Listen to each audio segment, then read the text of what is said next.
All right, your audio should be coming in now, but let me make this community post real quick before I kick us off.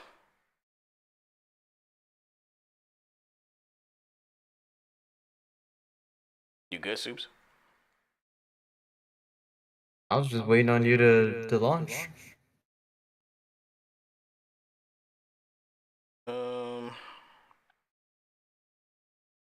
my goof ass can't find the community post button.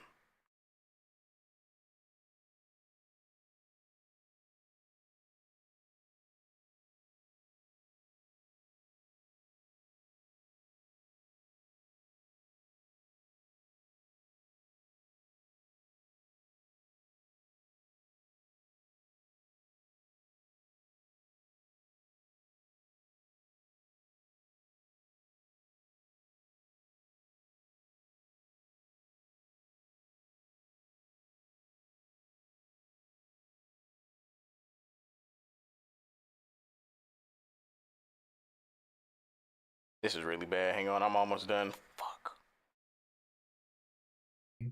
Don't worry about it. Why are you echoing? Hold up. Say something. Huh? You said I'm echoing? Oh, I think I know why. I cut it off. Say something now. Don't having issues. Having issues again? No, it's not issues. It's not issues. Um, Oh, cool, cool.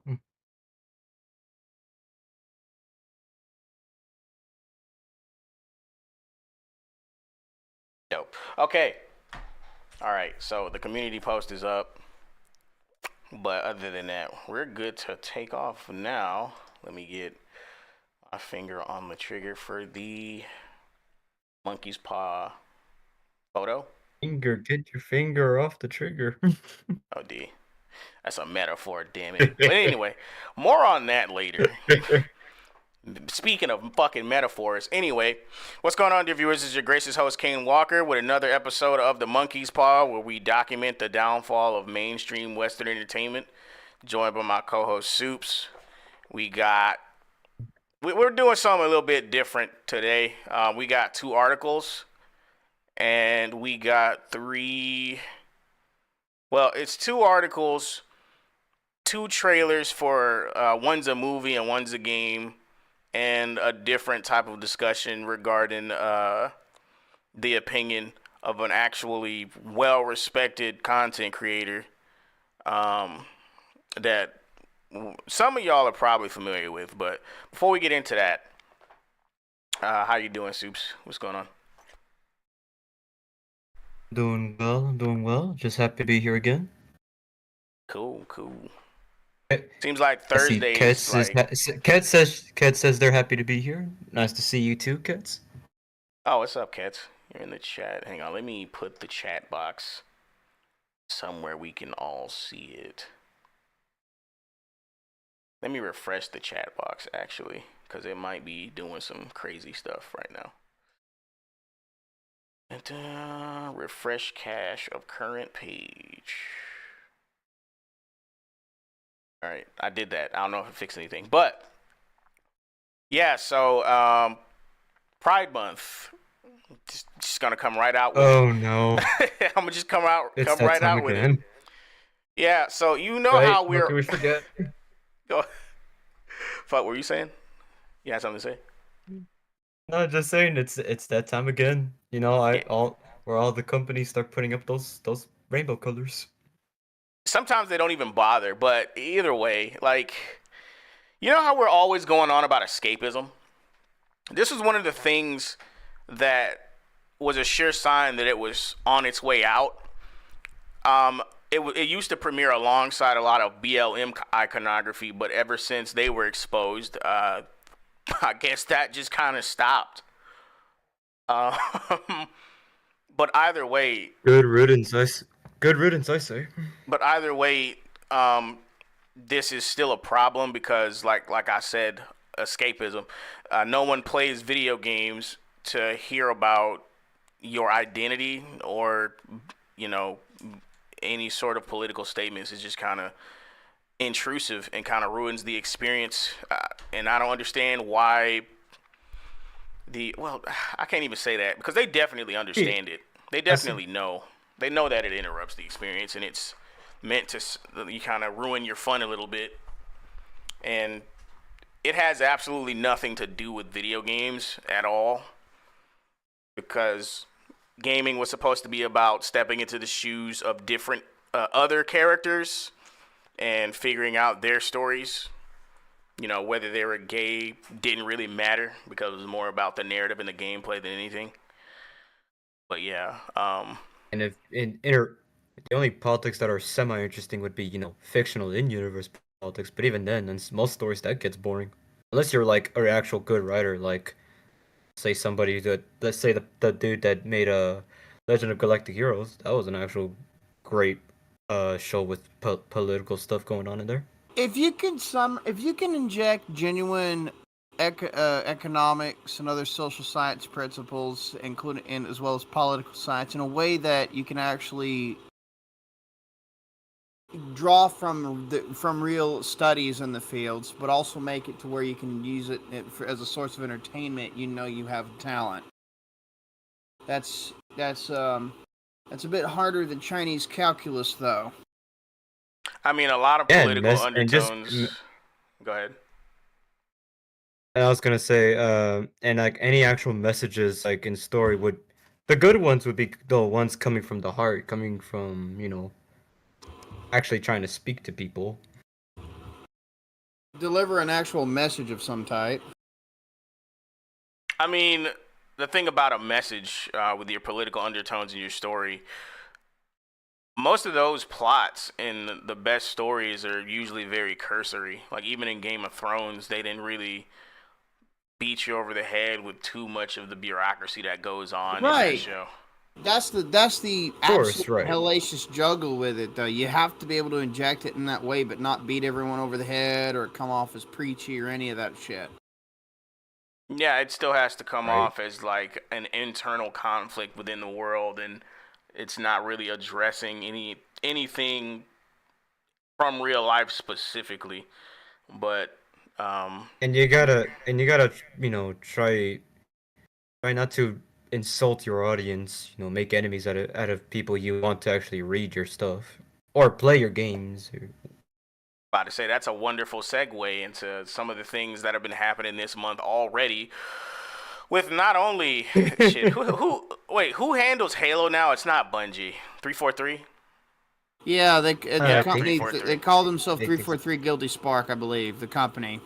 Yeah, 343 releasing Pride Month skins and 343 Industries. Okay, 343 Industries.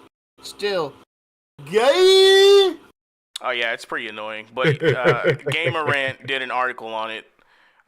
They say Halo Infinite giving away free cosmetics this month, and they immediately highlight the new Pride Month cosmetics released for Halo Infinite, celebrating love, diversity, and inclusion. Halo Infinite offers a variety. Go ahead. Because we totally play as Master Chief to put on makeup. Yeah, totally.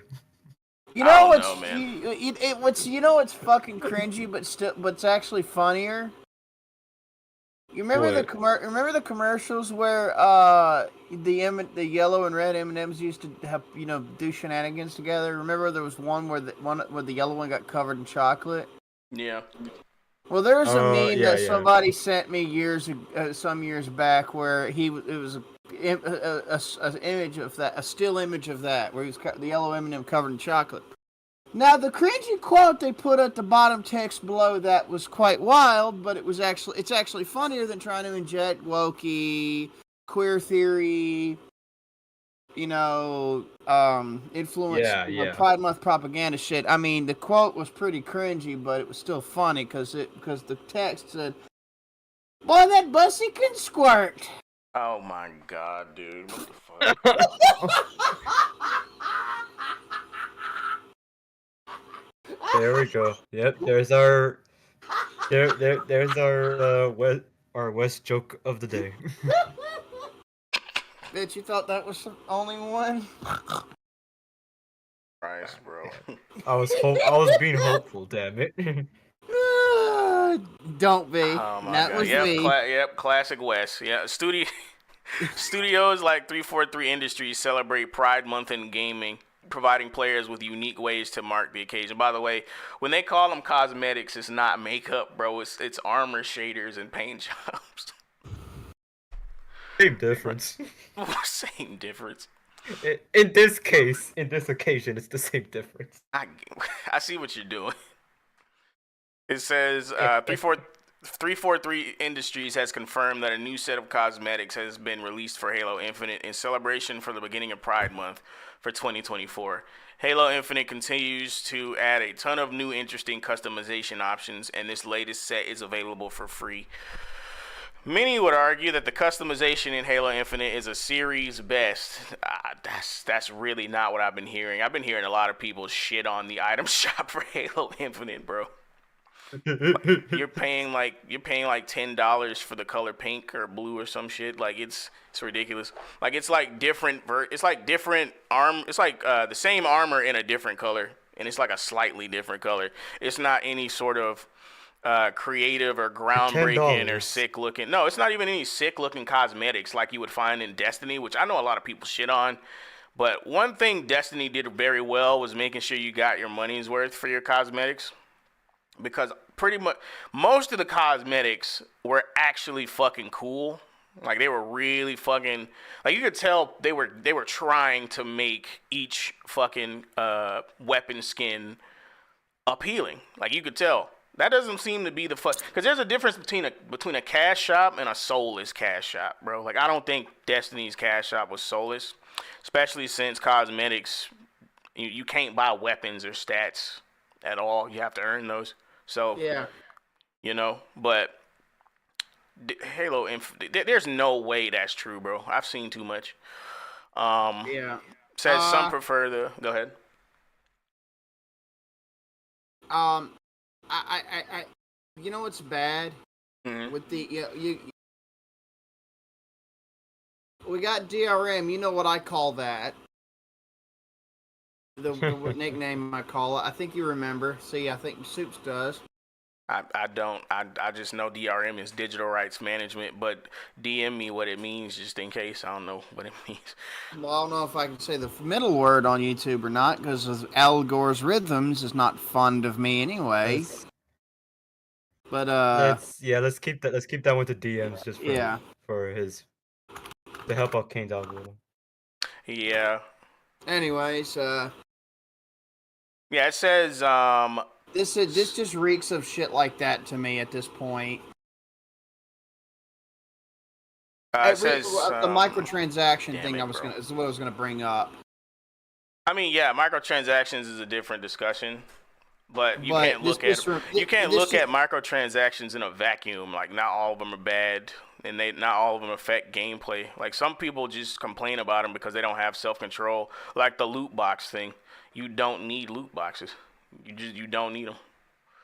Yeah, but this whole fucking skin thing and these customization just reminds me of the fucking microtransaction shit. Do you have to pay for these or no?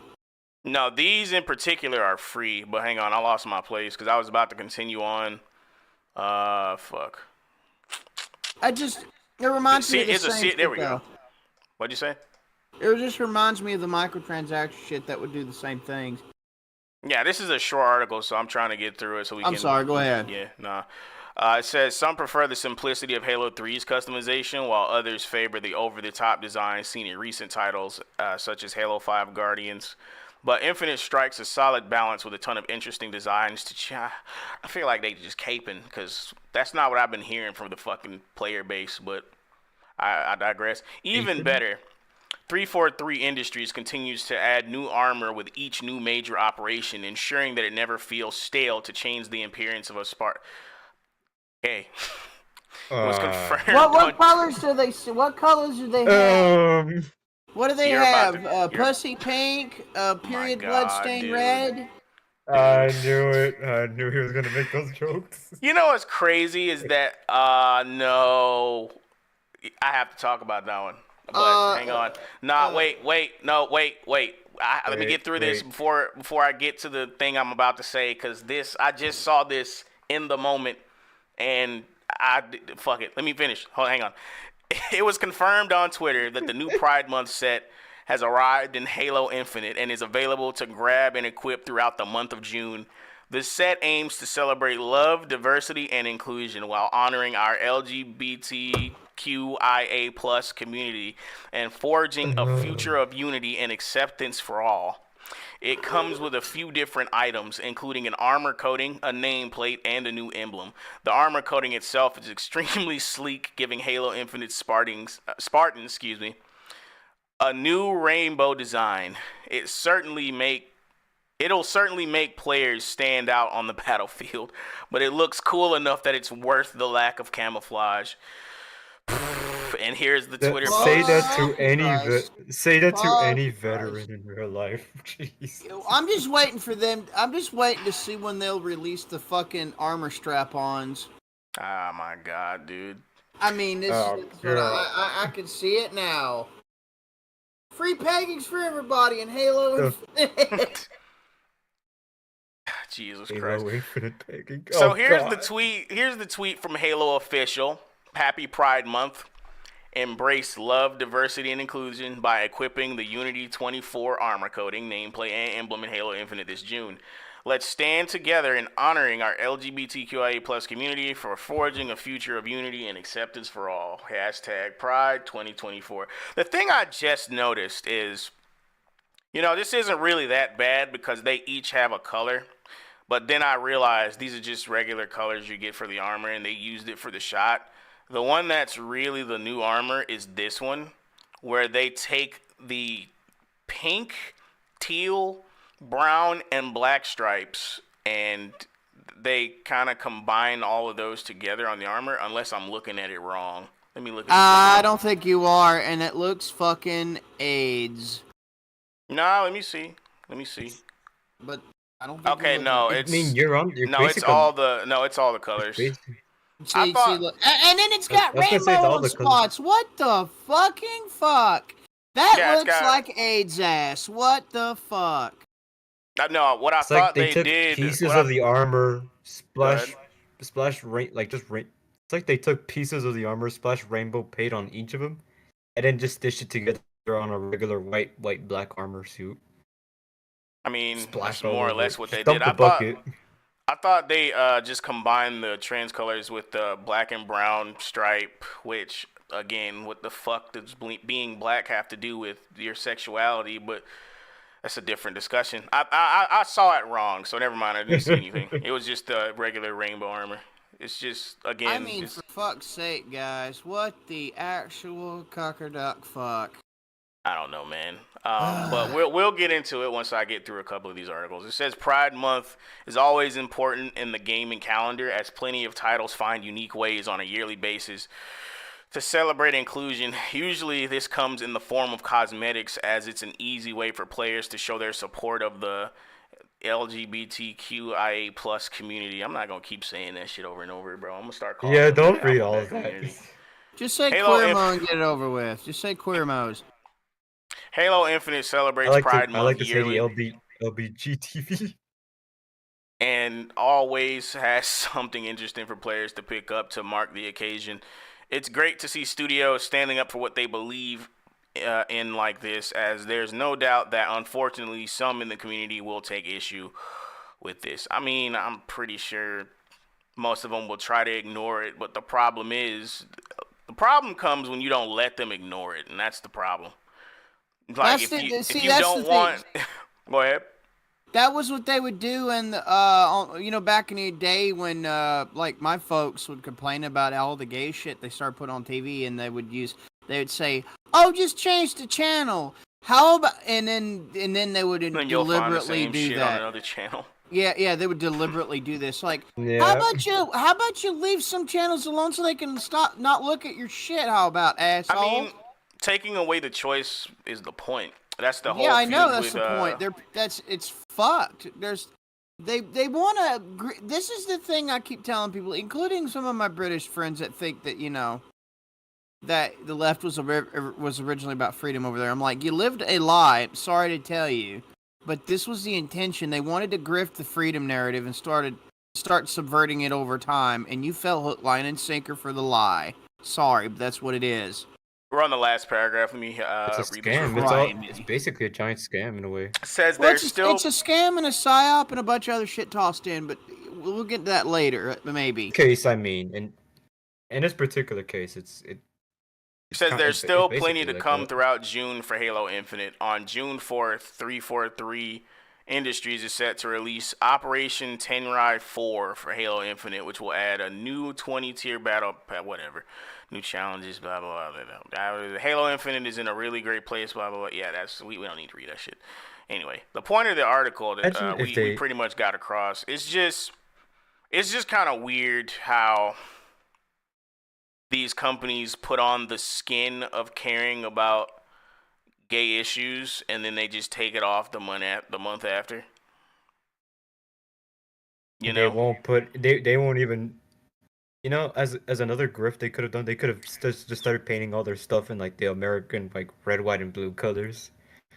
Just their grift off of 4th of July. I'm surprised none of these companies have tried that. I mean, they don't want to do that. They don't want to do that because one, being American with a G, my God, being America. Sorry, my dialect fucks me up sometimes. Being American is like more or less a universal thing that everyone can get behind in the country, but they're trying to appeal to a very small minority that is very specifically anti-American values. So that's why they don't want to include any red, white, and blue or give away a fucking free Uncle Sam skin. If they do, I'd be shocked, but I don't think I've seen it from Call of Duty or Halo. Like, there's no fucking bald eagle armor. Nah. I don't know. No, they haven't. That'd be hilarious, though. It's just bald eagle armor. Okay, if it was stylized after the bald eagle, yeah, that'd be different. that might actually be kind of cool. But yeah, this next one from Bounty, and how long is this? How long is this shit? I didn't want it to be long. Okay, they're short. Nicki Minaj in fucking Call of Duty. No. Oh my God, bro! Everyone wants to be Fork Knife. Everyone wants to be Fork Knife. Man. At least Fortnite has started putting in celebrities at this point, have they? Technically, they have. You know what's fucked up? Yeah. What? The libertarians could take a lesson from this and start doing it, injecting that shit. You know what I mean? What? The tactics that the left are doing here, and all this shit. They could take a lesson from that. I don't want anybody to do this shit to video games, bro. At least with the not American concept. Not to video games, but or anything really. Like, well, the point of escapism, right? Go ahead. Well, I mean, what I'm saying is they could take some cues and learn from this, and work against it. Is what I'm saying. Like study this shit, like what they're doing, and take some cues and learn how to combat it from that. You know, so many could. I mean, too many. I can kind of see. What are you saying, Suze? I kind of see it, but I'm just I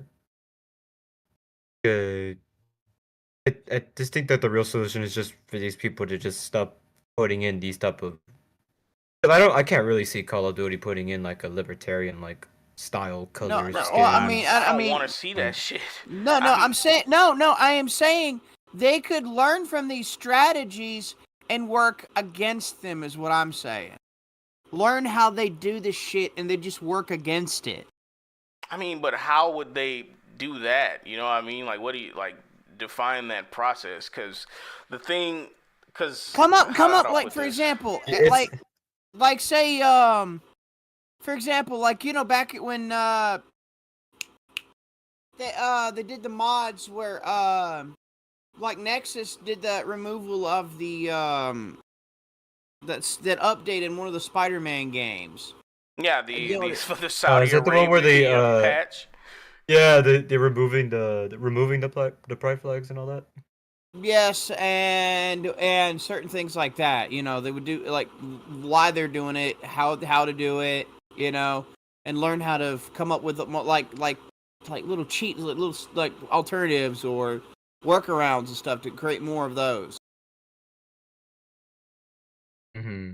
And other means Uh, to stuff like that Like to combat stuff like this, or come up with some kind of little factual counter propaganda of sorts, like a factual counter propaganda of like sorts. a mod to like a mod that would put the stuff back I don't. after the older mod Like if gets they like remove it, or if they make a yeah mod, yeah mod hosted community, yeah a mod mod that puts it back. or a Oh, I mod see Yeah, hosted what like you a mod mean. that puts community. it I back. see what you mean. But the thing is, it's too on its face political, and that's the thing. Uh, the only thing, not that I care about what the people who don't like us think, but it would even turn off the average person. Like, I talk about this all the time about how I used to just enjoy my pop culture and my media and not even think about politics at all.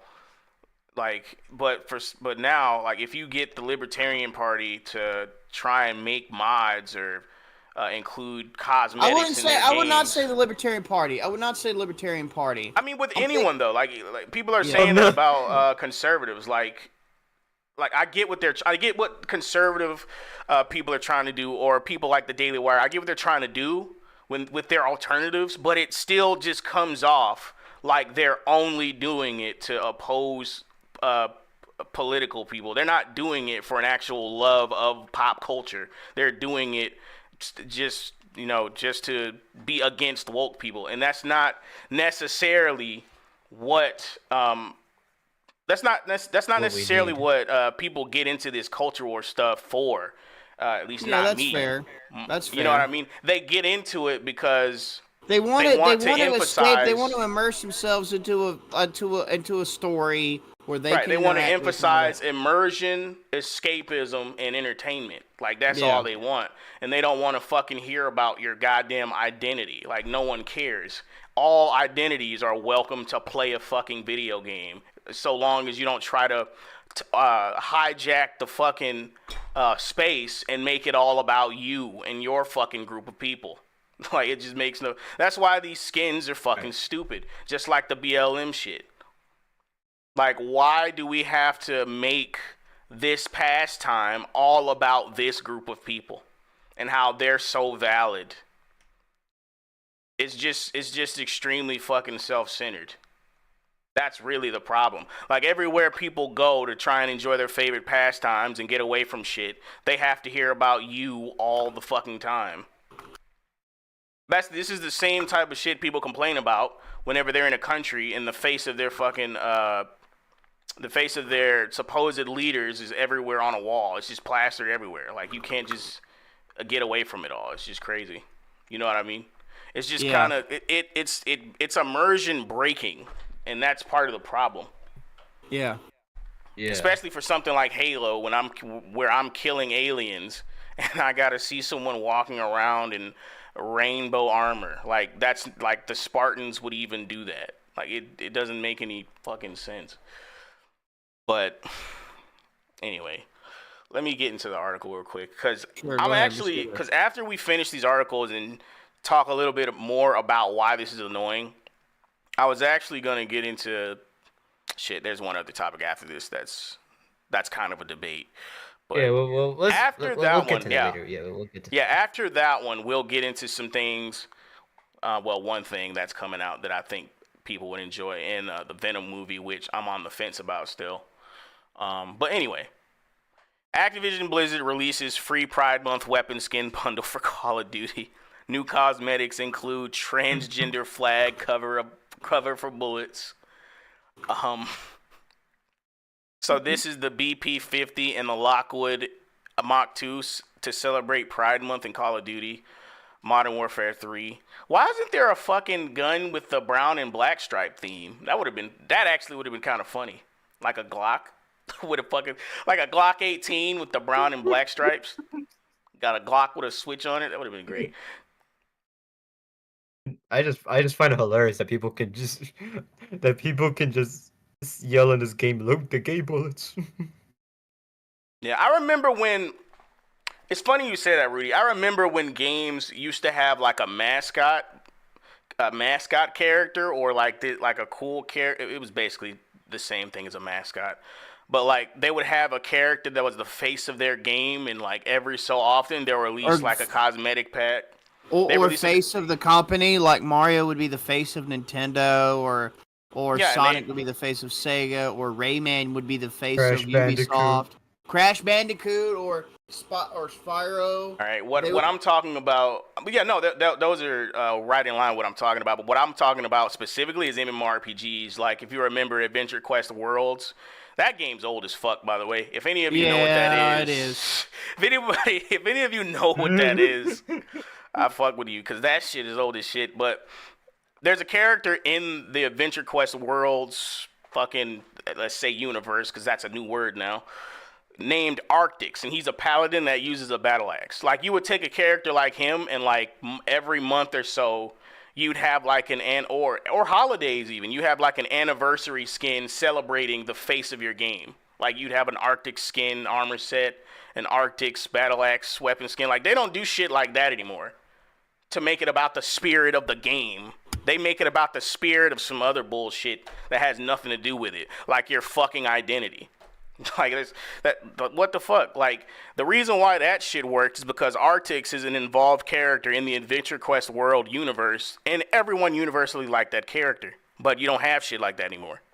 There's no fucking face of Call of Duty. Like Ghost would have been a great candidate for that, by the way. Everyone I see fucking likes Ghost.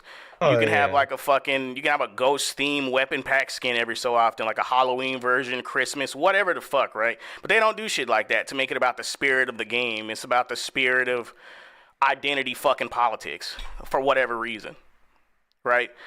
Like I don't get it. But Ghost representing the spirit of the game just sounds very funny and fitting at the same time. It sounds like actual fan service, doesn't it? We don't get that shit anymore. No. Also the funny play on words. Don't get me started on fan service. All right, people. I get the type of fan service people usually talk about, the fucking lewd kind, but fan service is a term that can mean many things. Right. It's an appeal to fans. Right, like as a broad term, it's the appeal to fans and what they like and enjoy about something. But go ahead, Seuss. Anime boobs are fine and all, but seeing Tobey Maguire back as Spider-Man is unbeatable fan. Yeah, that is top tier fan service. We walked through the portal. Fuck, we're getting sidetracked. Wait, let me finish. Oh, speaking of which, I saw a couple of you guys leak into the chat. How's it going, guys? I see. We already said hey to cats, but what's up, Rudy? And how's it going, Anti-Hero? Nice to see you guys back again. And any new people that might have crept in. Thank you guys for joining. And it's not illegal to talk in the chat. Commander Vile, you're not new. You're not new. I've seen you. I think it's been a while though. Commander Vile, he might be new, but I feel like I've seen him before. He says nothing says gaming like openly stating. Nothing Commander says gaming. Commander Vile, I think I know that guy. I'm pretty sure I know him. Isn't he in your server? He might. I think he might be. I think he's in my private server, and he has his own server, and yeah, I think it's him. Yeah, I'm gonna read. Commander Vile, tell me if I'm wrong. Tell me if I'm wrong. Has a sub D live. Okay, so I'm gonna read his comment and then get into the article. He said, nothing says gaming like openly stating to everyone, including children, that you enjoy sleeping with other men and or animals. Okay.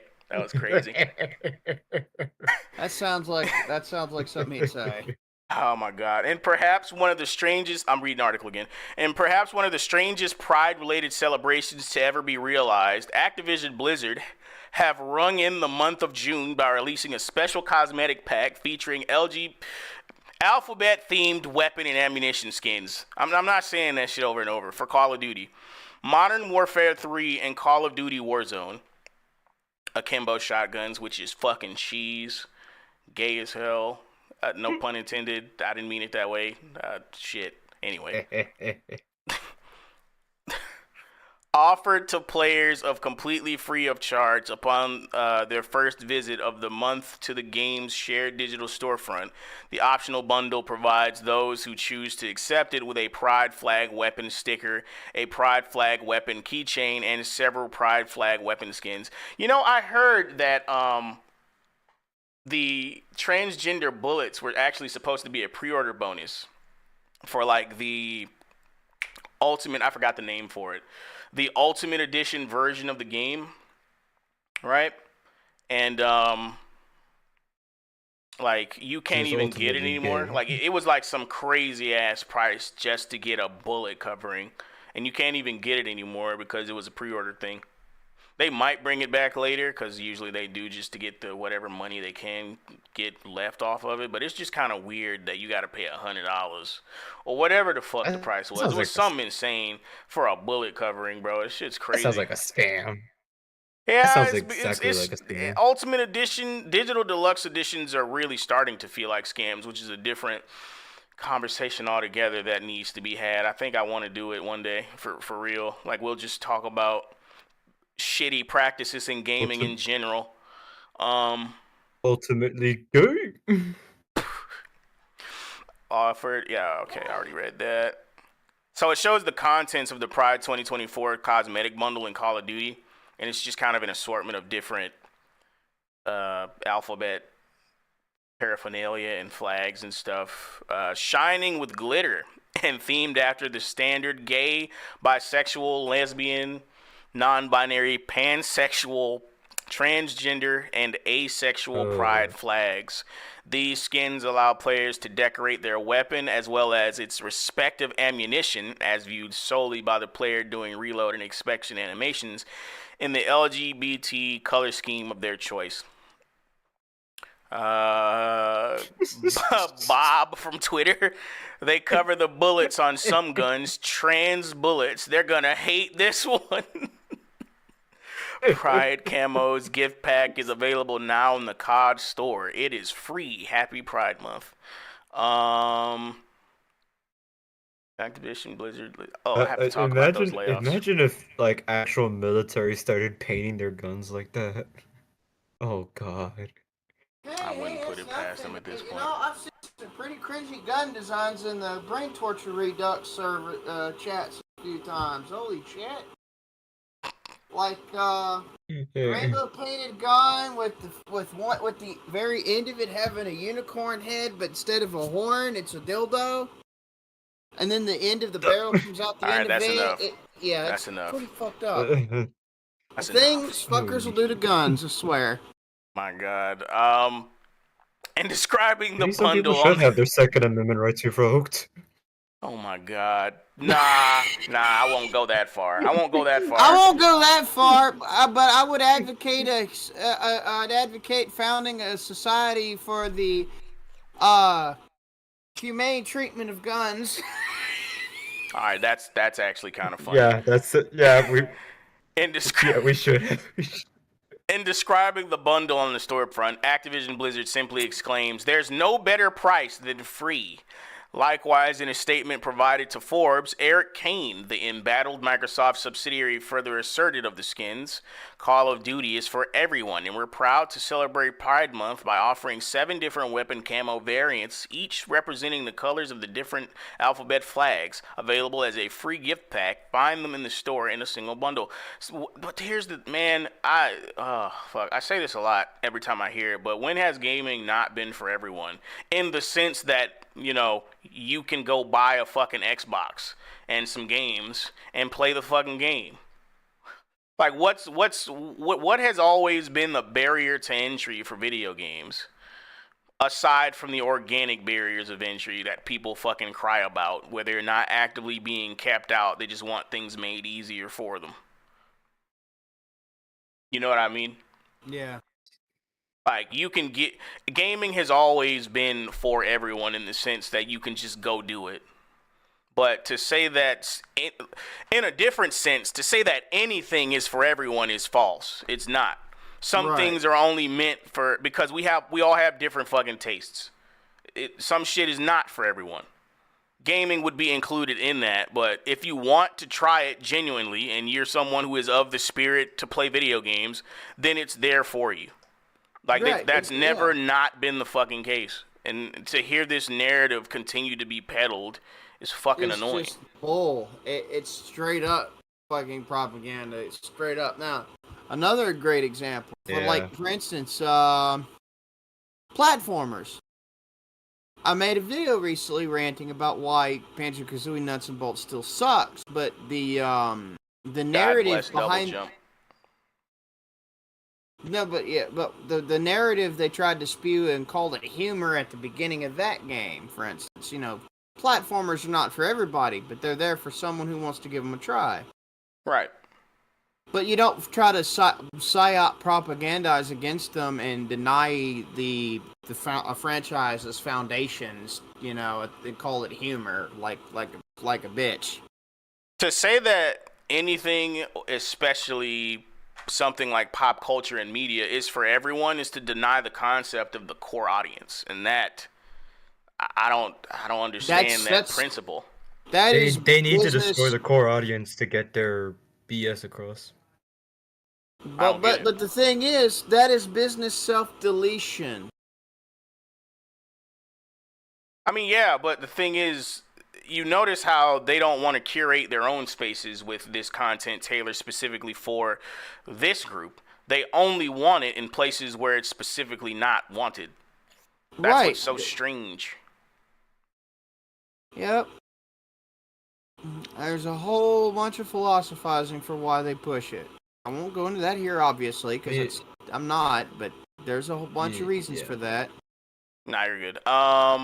Says, while the offering of Pride-themed Call of Duty cosmetics is not yet practiced for Activision Blizzard, not a new practice for Activision Blizzard, having offered a selection of alphabet-themed calling cards in 2022, it is notably the first time that the studio has allowed for Pride graphics to be applied directly to the ammunition, which the feature only being introduced into the game, with the feature only being introduced into the game within the last few months. My bad for reading certain things wrong. How interesting that a company that already has like a bunch of bad baggage on its back is doing this. Pretty sure Razorfist made a video on that before. I mean, yeah, just outside of the general practices of Activision Blizzard. Yeah, this is just another thing that's going to drive a wedge between them and their actual customer base. I don't get why they continue to ritually shoot themselves in the foot, but I mean, it's just kind of the thing every company seems to be, kind of the script that every company seems to be running nowadays, and that's why I'm going to make it my business to try and include showcases of media that people should, peruse instead. That's kind of why I started doing Dread Quest in review and things like that, where I'd break down the narratives, not only to, create a space for people to consume media and improve their writing craft, but just to actually have another outlet to enjoy something outside of the stuff they're actively trying to ruin. You know what I mean? But of course. Yeah. It says, to this end, though there is nothing inherently wrong with allowing players to use such optional cosmetics to customize their personal characters, and it's likely no more thought was given to the idea than make these weapon skins function like all other weapon skins, the fact that said graphics can be applied to the bullets themselves is to say the least strange, particularly, is to say the least, they should have put a comma in there, strange. Particularly given the rise in transgender perpetuated mass shootings across recent years, as seen in the Aberdeen STEM School, Highlands Ranch, Club Q, and the Covenant School. I really don't think they thought that one through, as well as the planned but thankfully avoided Wooten High tragedies. That's kind of. I do not believe they thought that part through because no, they didn't. Because certain. No, of course not. If anything, I don't. You know what's crazy is that I'm not even annoyed about the pride flag shit or the pride-themed cosmetics as much as I am about the inclusion of fucking celebrities like Nicki Minaj, bro. But just like who asked? What next? Taylor Swift? They don't give them. Don't give them ideas. They were probably already planning. They probably already have them, but they're just not sure how to do it yet. I bet they already. Do the bullets say "Taste the rainbow"? Yes, motherfucker. Yes. No. I was just about to read that off. Oh my god. Read that out loud. Oh man, we can have a bit of a discussion for we can try to extend some empathy to this. You know what I mean? Because sure, okay. There's a case to be made for including things like this, but again, let me wrap this up real quick because the article we're pretty much at the end. Yeah. And it says, and while critics of this observation will likely argue that anyone side-eyeing the cosmetic option is reading too far into things, given the mass shootings are overwhelmingly perpetuated by non-transgender individuals rather than transgender ones, it should be noted that while this statistic is true, the main difference between the two demographics in this situation is that no one is offering any items celebrating the immutable traits of the former. As noted above, for those interested in snagging the bundle, it is now live on the Call of Duty Modern Warfare 3 and Call of Duty Warzone storefront, excuse me. This fucking skin of Nicki Minaj. Let me get this shit off the screen. Please do. I like Nicki, but I like Nicki, but there's just something that just reeks of corporatism. Corporate fucking what's the word? Corporate slime. That motivated this decision. Like, who asked for this? You know corporate what I mean? Corporate whoredom and socialism. Corporate whoredom and socialist propaganda. What's the difference? Oh wait, there is no difference. Man. Unless you're lefty. I'm surprised Dwayne Johnson hasn't rubbed his head in. Okay. Unless you're a lefty or a progressive, you'll go screeching away denying this. So, oh yeah, read Louis Blanc, motherfucker. I'm gonna bring up the Monkey's Paw screen to wax briefly about this before getting to our next topic. Go ahead. Okay, so the part where he said there's nothing wrong with including those cosmetics. I mean, yeah. There is an argument to be made there, but the thing is, why is there more announcements and free skins giving away, things to specific? Excuse me, I'm trying to get my thoughts together. Why is there more of that going on when it comes to specific, supposedly marginalized groups that are specifically identitarian than there is about the fans of Halo as a whole? You know what I mean? Like, why don't they give away a free Master Chief themed thing? You know what I mean? Or like, what's the main? Who was the main? The Archon? No, not the Archon. That's Mass Effect. The Arbiter. Is that him? Yeah, the Arbiter is. Yeah. Why isn't there any Arbiter themed stuff that they give away? Like just straight up fan themed Halo shit. Like there's more giving away of stuff like that.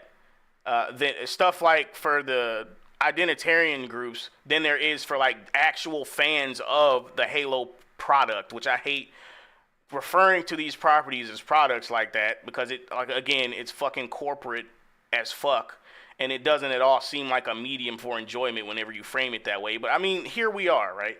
Like Sag. Why isn't there shit themed after him that's being given away, like his mustache or some shit? You know what I mean? Like, there's nothing like that. There's no goofy memes that they fucking share with their community. There's no, like, general camaraderie about the idea of Halo that they rally people around to give away for free. But they always make time for the fucking identitarian groups. You know what I mean? Hey, I wanted to bring up this little... like, there's no balance. There's absolutely no fucking balance. I wanted to bring up this little critique for you. Go ahead. I wanted to say that it's not... Identitarian is relating to a philosophy branch of metaphysics. Technically, what you think... I think I would say identity politician heavy or something like that along them lines. Because that's what they're doing. They're being identity politicians. I mean, that's what I mean by identitarian. Well, fair enough. Yeah. I used to say that too, and then I got corrected a while back, so I broke myself of it, fortunately, over time. Took a while.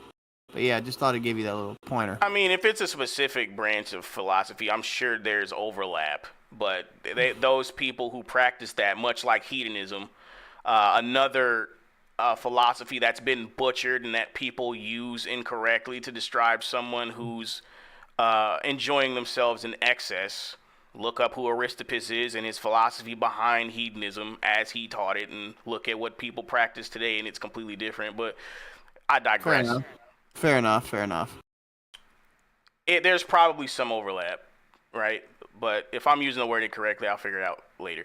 But that was my point. There's no balance. Like, I get that there's nothing wrong with including stuff like that, but where's the fucking fan service in return? Like, where's the balance at? Like, there's really none. And that's really the problem. Like, people who like these properties don't get catered to anymore, and that's the real issue. That's why people have been trying to create their own communities and create their own entertainment where they're more appreciated. Like with Rippaverse, they just released Yaira, and people are starting to get their books, and they're actually enjoying themselves. You know what I mean? So that's what I would encourage to kind of cease my rambling here, because I think I made my point.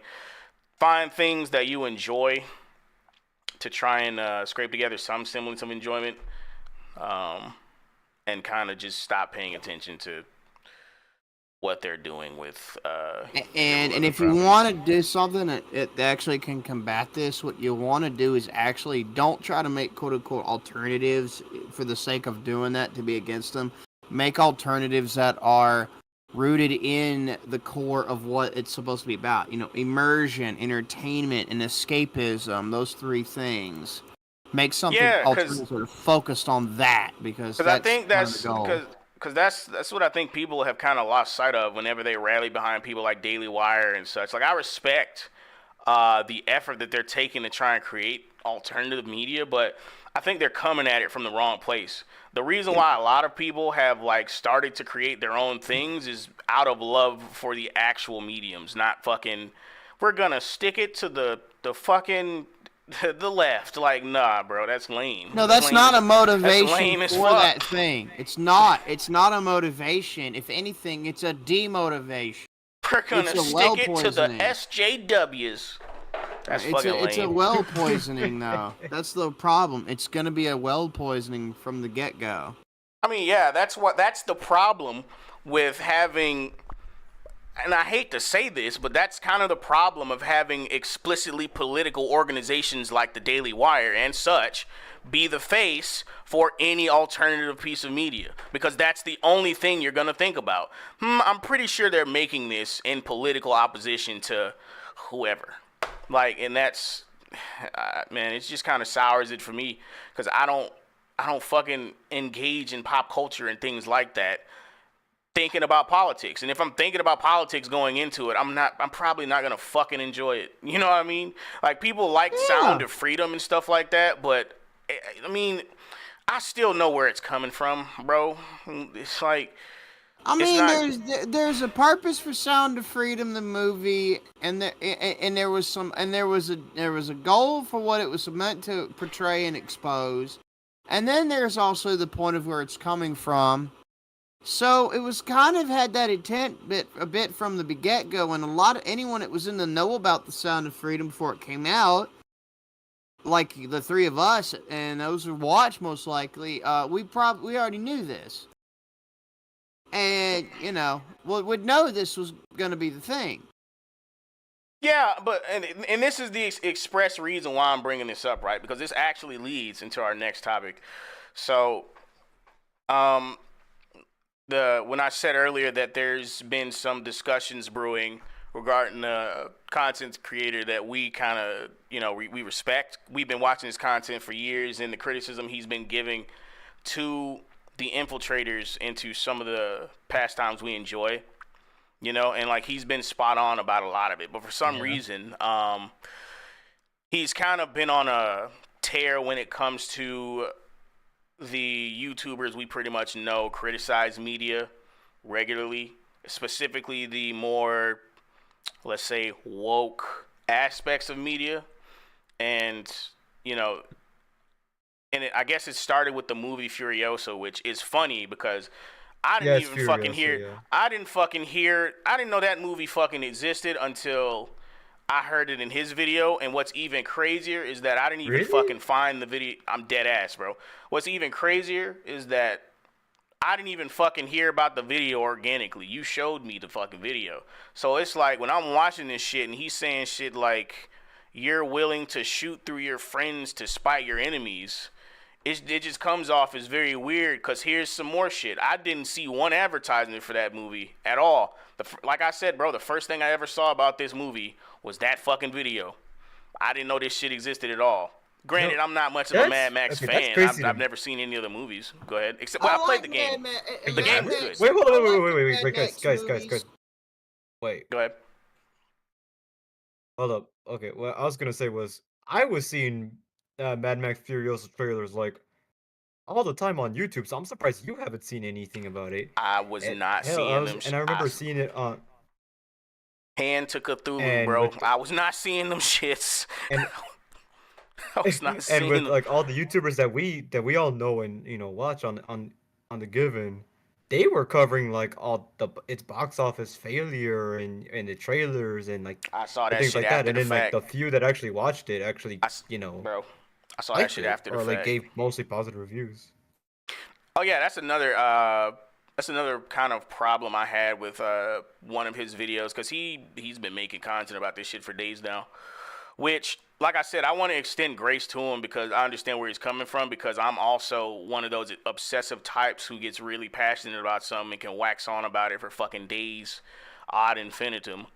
Yeah. So I get what he's coming from. He's saying he seems to think, though, and this is the part where I disagree, that YouTubers are responsible for creating the perception of what is now deemed a girl boss character or a Mary Sue character, which is completely unfair in my opinion. This is why I want to give him grace, because I've actually discussed this phenomenon, and this is actually an argument that dates back like very far, maybe like pre-2011, 2012, right? Where a lot of people have theorized that these people want to put certain figures in front of you that are extremely stereotypical and fucking unbearable and unlikable in order to program you to dislike the group of people that this character is meant to represent. So, for instance, they put the Mary Sue girl boss in front of you to try and make you hate women, or they put the black character in front of you to try to make you hate black people, and yada yada yada yada. A lot of people have theorized that, and a lot of people. I'm not done. A lot of people have theorized that, and a lot of people have also warned people about falling into that trap of going into certain shows or certain movies and things and kind of trying to give them the benefit of the doubt and not just assume that you're going to get a character that is woke, let's say. Like, you're like, not every female character is a supposed Mary Sue, and not every black male character in a fucking work is going to be, let's say, soy. Right, because that's the description they give a lot of characters, a lot of black male characters specifically they put in media nowadays, right? He thinks that a lot of people have fallen into that trap nowadays, and and I don't think he's wrong either, but I think it has more to do with the average person not wanting to take the chance anymore. I think he's giving too much credit to people who are a lot more plugged into this supposed culture war, which, by the way, he has a problem with the expression culture war because it's not a real war and you spend your life in air conditioning, and it's kind of disingenuous because it's obviously a fucking metaphor. But we'll get into this comment. I'm going to let you guys speak, and then we're going to get into this comment. But go ahead. Another example of that very phenomena you were talking about that you and I both disagree that he's putting too much value into. A brilliant example of that completely fucking backfiring is Ron Swanson. Explain. Ron Swanson? Yeah, like I know for Parks and Recreation, but like explain. Parks and Recreation, he's the super libertarian dude. Like he's like the stereotypical depiction of a libertarian. Wait, really? Yes, like he was intentionally like a stereotypical depiction of a libertarian, which is comedic because again, he spoke a lot of truth about shit. Ironically enough. And he appealed to millions of people, and for a good reason. Even though, again, it was designed to dissuade people and look at them like nut jobs. But what he said made a lot of sense in spite of that. I think I just gotta. I was gonna say, wait a minute, but that dude was like the best character of the show. Well, that's the irony of it. That was the backfiring of that intention. Hang on, sorry to interrupt. I think I just got a new topic for a video, bro. And I'm not going to say it here yet, but I want to tell both of y'all, and I'm going to send it to you after we're done here. Fine. That's crazy. Nah, because it's fucking, it's crazy. Actually, you'll want to see it. Yeah, that's good. Try and segue what you're talking about into this comment, though, because it directly related to what we were talking about. Especially when we were talking about, how Daily Wire will try to head some alternative media projects and it wouldn't feel right because we know where it's coming from. It still feels political in nature, right? Yeah.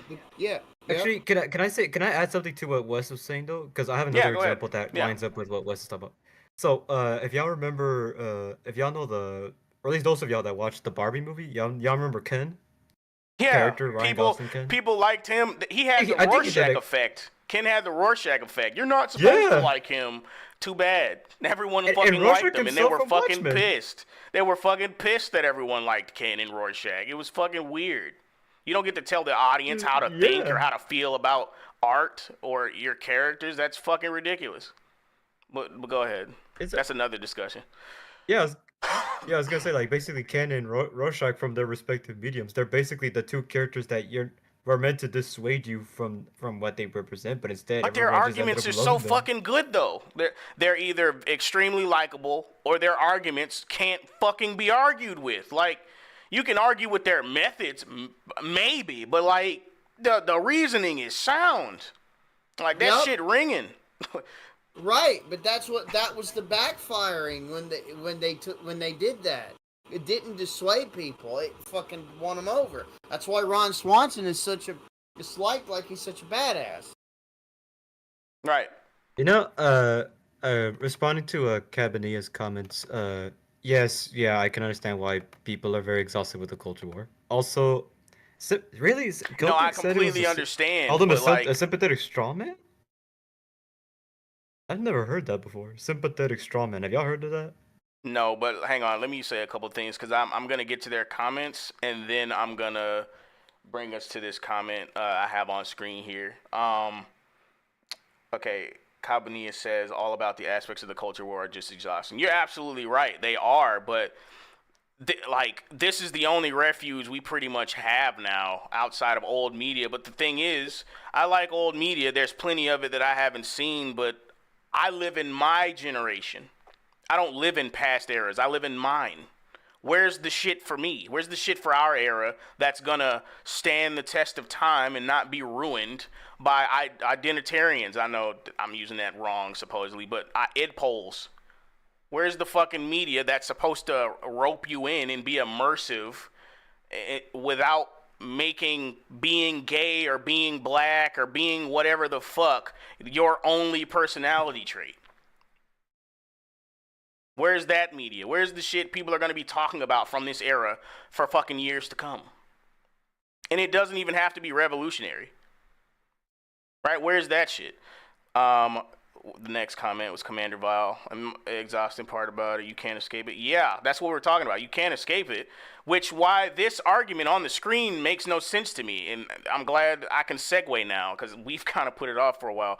They want what SJWs clamored for the last decade. A character needs to stop the entire movie, look at the camera, and validate their personal politics. That or they require a litmus test that the director, all writers, all editors, and all the cast explicitly support their politics. It's hypocritical and embarrassing. That's bullshit. But before we get get to that, I'm going to point out the fact that I've taken the liberty to obscure this person's identity because we live in fucking 2024 where I have to obscure the identity of a fucking pseudonym because people are weird and they'll still try to fucking give you shit for putting a publicly available comment on the screen for people to see. But anyway, this fucking comment is bullshit because culture warriors, which is a term they're calling people now, which is way more badass than SJW, for the record. No one calls themselves a fucking culture warrior, by the way. They actually call themselves social justice warriors. But anyway, I digress. The emphasis of these communities has always been escapism, immersion, and fucking respecting the source material and not beating the audience over the head with personal politics. That's always been the fucking emphasis of these communities. So for anyone to fucking say this shit lets me know that they're just disingenuous. Like, this is a bad actor. They're completely in bad faith, and they need to go straight to fucking not collect 200 ever. This is a fucking bad actor, dude. Like, this is just straight up untrue. Yep. No one wants... Bro, did you not hear? That's why I brought up the Daily Wire and whatever, Bent Key, the thing there. People were feeling the same fucking way. Like, you remember when they put out that Snow White trailer? People from the corner... People from the corner that Zach is railing on right now did not fuck with that trailer. I didn't either, because it just seemed like... This just feels like a response to Disney. It doesn't feel like it's coming from the right place. It just came off with the political. What it was. It just came off with it came off with a political. I say fuck you, and this is my reaction kind of vibe. Like, that's how that came off as, and this is what Kaine's trying to emphasize so much. Creation should come from a different place, bro, and not from this shit. Yeah, that's my issue with Zach's kind of argument, right? Because one, I want to defend the general public, and I'm kind of defending all parties involved, actually, because I see where he's coming from, but the general public has more fucking power than anybody on YouTube. The general public isn't plugged into the supposed culture war, so how the fuck are YouTubers like Nerdrotic, fucking Geeks and Gamers, as from Heels versus Babyface, Yellow Flash, how the fuck are they responsible for creating a perception when they've literally been putting that on screen for everybody to see? Like, the general public's not stupid. So, well, this works twofold because he thinks that a handful of YouTubers have enough power to essentially influence people to think they see a girl boss everywhere, which is bullshit, because most people are just not interested in that movie to begin with, because I can name a few things and a few reasons why that movie was probably never going to see success in the first place. But before I do that, you can talk, because I've been kind of gish-galloping. Go ahead. It's good. I was gonna say, one aspect of this whole thing that's been annoying me lately is how, like, every time how these guys are basically, they're supposed to be from, like, our, kind of similar circles to us, but they're playing the same, like, labeling tactics, calling all those, like, the YouTubers like hate bait, rage baiters, or anti-SJW channels, like things like that. It's like, okay, yeah, come that's on, a man. category that Zach would be lumped into, which is why this is so surprising. You know what I mean? Coming from Zach, because he can see this parallel very well in comic books, but for some reason in movies seems to have taken a different stance, which I kind of don't want to believe, because Zach's a smart guy, and I think that there's some perspective he's delivering that I'm not seeing, because I don't want to just dismiss him as a hypocrite, but I will admit it does look a little bit hypocritical, because you can take the history of his channel and draw a direct parallel to the people he's currently railing against, which is why it's so confusing. Yeah, I know it can get tiring, like, watching, like, Ryan Kendall say, like, the same thing over and over on his channel, but, like, he's not an influencer, really. He's just... Ryan Kendall is a self-admitted non-creator. And that's another thing that Zach kind of shit on them for. They want to feel useful, and they're doing it in the easiest way possible. Like, you're sitting on your computer and you're talking, and it's like, you do know that like a lot of public. That's There's what a you lot do of, too, right? There's a lot. I mean, that's what he does, but he's also an involved creator. Let's not take that away from him. But here's the thing: a lot of the other people who talk over there are involved creators. So that's the part he's not seeing. They don't just sit around and complain all day, and that's the only thing he seems to be highlighting. They fucking praised live action One Piece, Shogun, fucking Sound of Freedom, even though they had their problems with Daily Wire's presentation of certain things. Godzilla minus one. There are alternatives that they shout out, but for some reason, he just conveniently hasn't seen that. There's fucking creators over there that are making shit like Drunk 3PO, Jay, Drunk 3PO, fucking Epic Mike, Rippa. And there's a couple people over there who are self-admittedly uncreative. And they say, I don't really have a creative bone in my body, so the only thing I can do is shout out the people I know who are creatives. And that's what the fuck they do. People are promoting the shit out of Rippaverse and the monochromatic series. And, God damn it, what was Jay's? I forgot the name of his. He sold Canadian bears. Those are funny. I wish I got one. What was his book? Fuck. I still remember. I forgot his book. But the point I don't remember the name off the top of my head. The point is, he's trying to make it seem like people on that side aren't putting their money where their mouth is, and they fucking are. Like, clearly. What do you want us to... Because this is my problem. What do you want us to do? Like, are we just supposed to shut up about our favorite things just being burned? It's gotten to the point where certain bad actors in his comment sections are saying things like, I doubt you ever even like the things you complain about. And it's like, who the fuck are you, bro? I know you're saying that to elicit an emotional response. Like, you can go try that shit on someone who's retarded. Not me. Yeah, I know what you're doing. Go blow up a retard's ass. We're not, right. We don't fit that. Go fuck off, you know? God, you never even liked. Whatever, bro. Go ahead. It's like, I think what gets me is that, like, I think Zax is disappointed that, like, Furiosa didn't gain a big box office success. That's happened to other movies, bro. Event Horizon. That was actually a good sci-fi movie. That shit, bro, that shit didn't get the people. But here's the thing. People weren't fucking interested in that movie. And what I'm trying to say is that shit happens sometimes. Here's the reason, and I'm glad you said that. This is going to segue into the reasons I had prepared. Because I don't even think most of this has to do with the girl boss shit he's talking about. First of all, if you remember Mad Max Fury Road, which was her first appearance, I believe. Correct me if I'm wrong. Either way, it's the one that she was in that got the most buzz, right? If you remember that movie, it was explicitly stated by the creators to have been an explicitly feminist film, and they were making a feminist statement.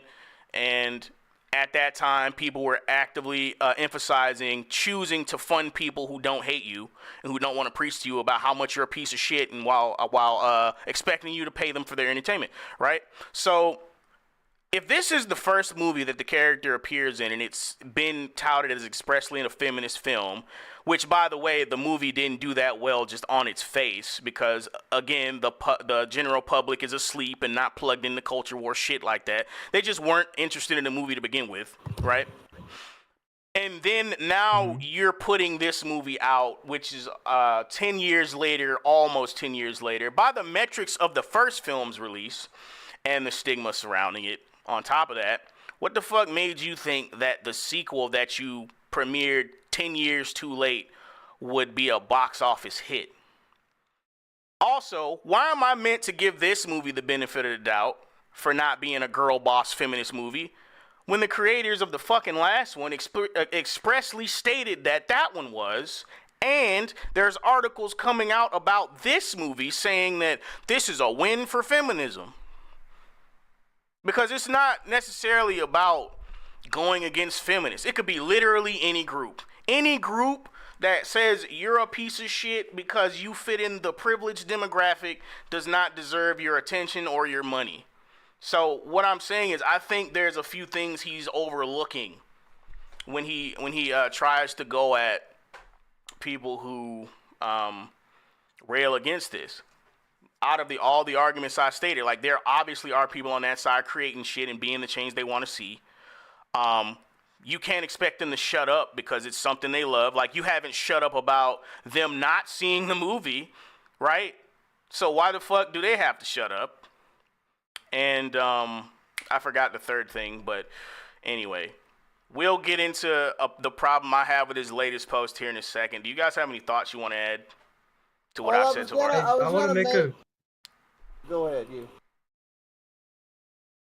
Okay. Go ahead. I was gonna say,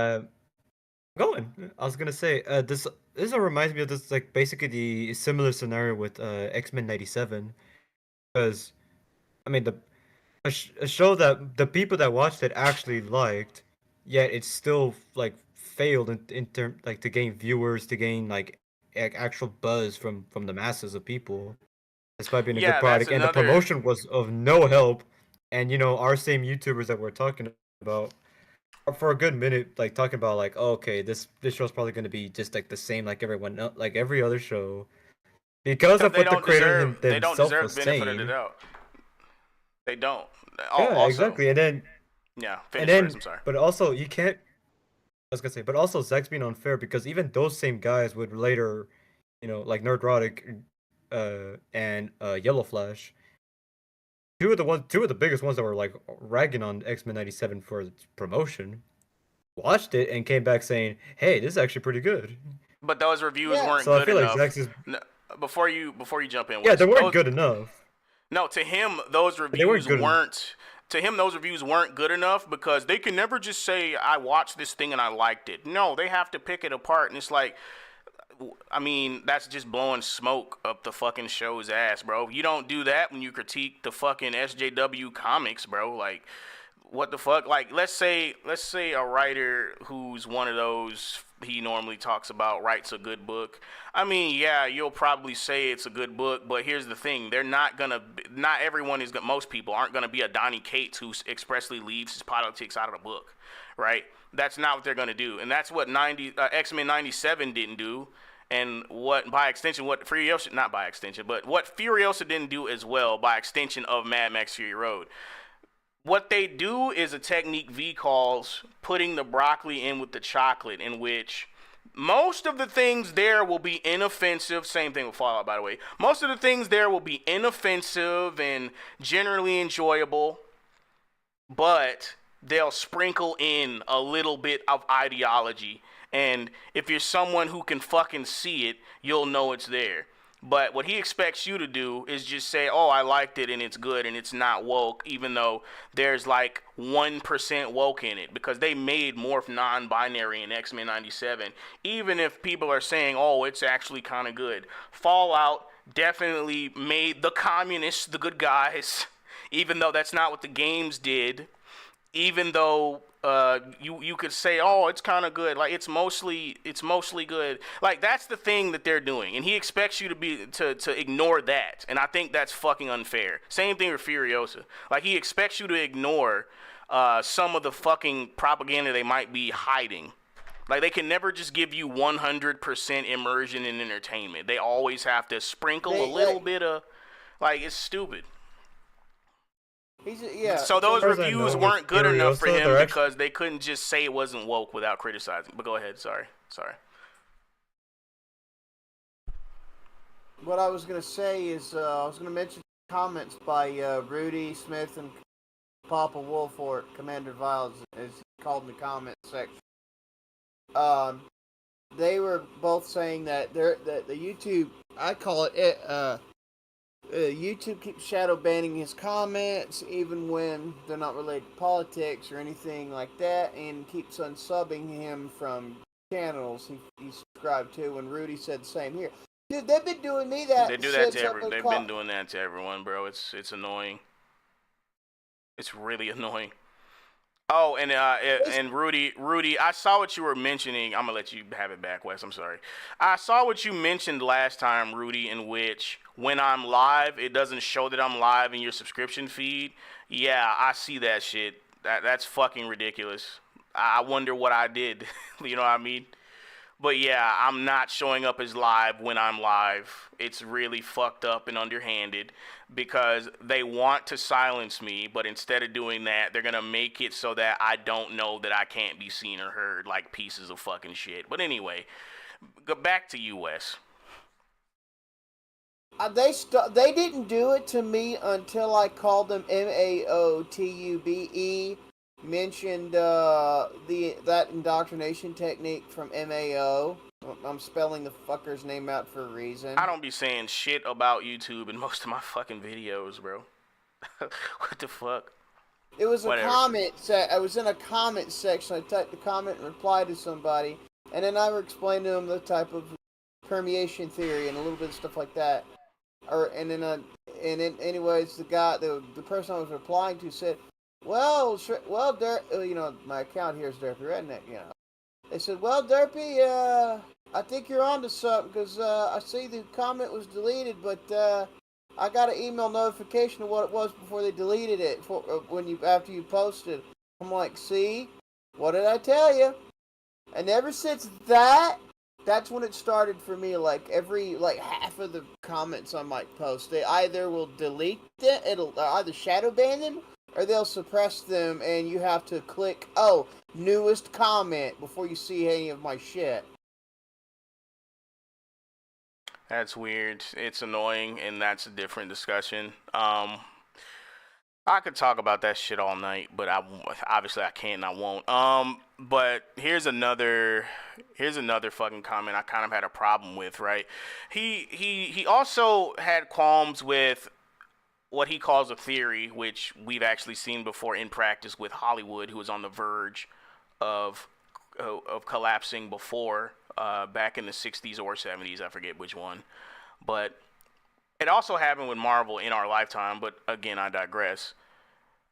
He has a problem with the theory that people have come up with that if Hollywood and comics and the whole of pop culture does not course correct and start catering to their core fucking fan base again, that they will eventually die out and everything will collapse and that a phoenix will rise from the ashes, which by the way, that's just one of many phrasings of that. But he seems to have latched on to that particular phrase.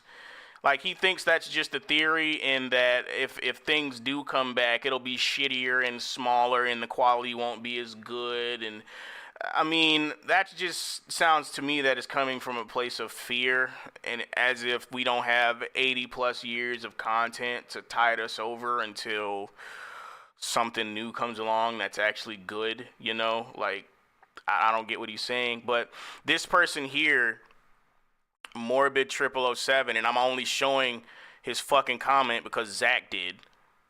You can't fucking put all of this on me, right? Because this guy actually makes a solid argument, and his response isn't a fucking response at all. So, like, this guy Morbid 0007 says, by your logic, Zach, do you feel any remorse for the workers in the mainstream comic book industry, secretaries, mailroom clerks, print shop workers, etc.? Because Zach made the point that by not seeing Hollywood's shit content, that you will also be putting out of business the ancillary folk and actors and stuff like that, which wouldn't be our fucking fault because we're not obligated to pay for shit content. But I digress again. By your logic, Zach, do you feel any remorse for the workers in the mainstream comic industry, secretaries, mailroom clerks, print shop workers, etc., who will lose their jobs as the industry collapses? A collapse fueled in part by your criticism, as he's attributed to the people he's railing against, by the way.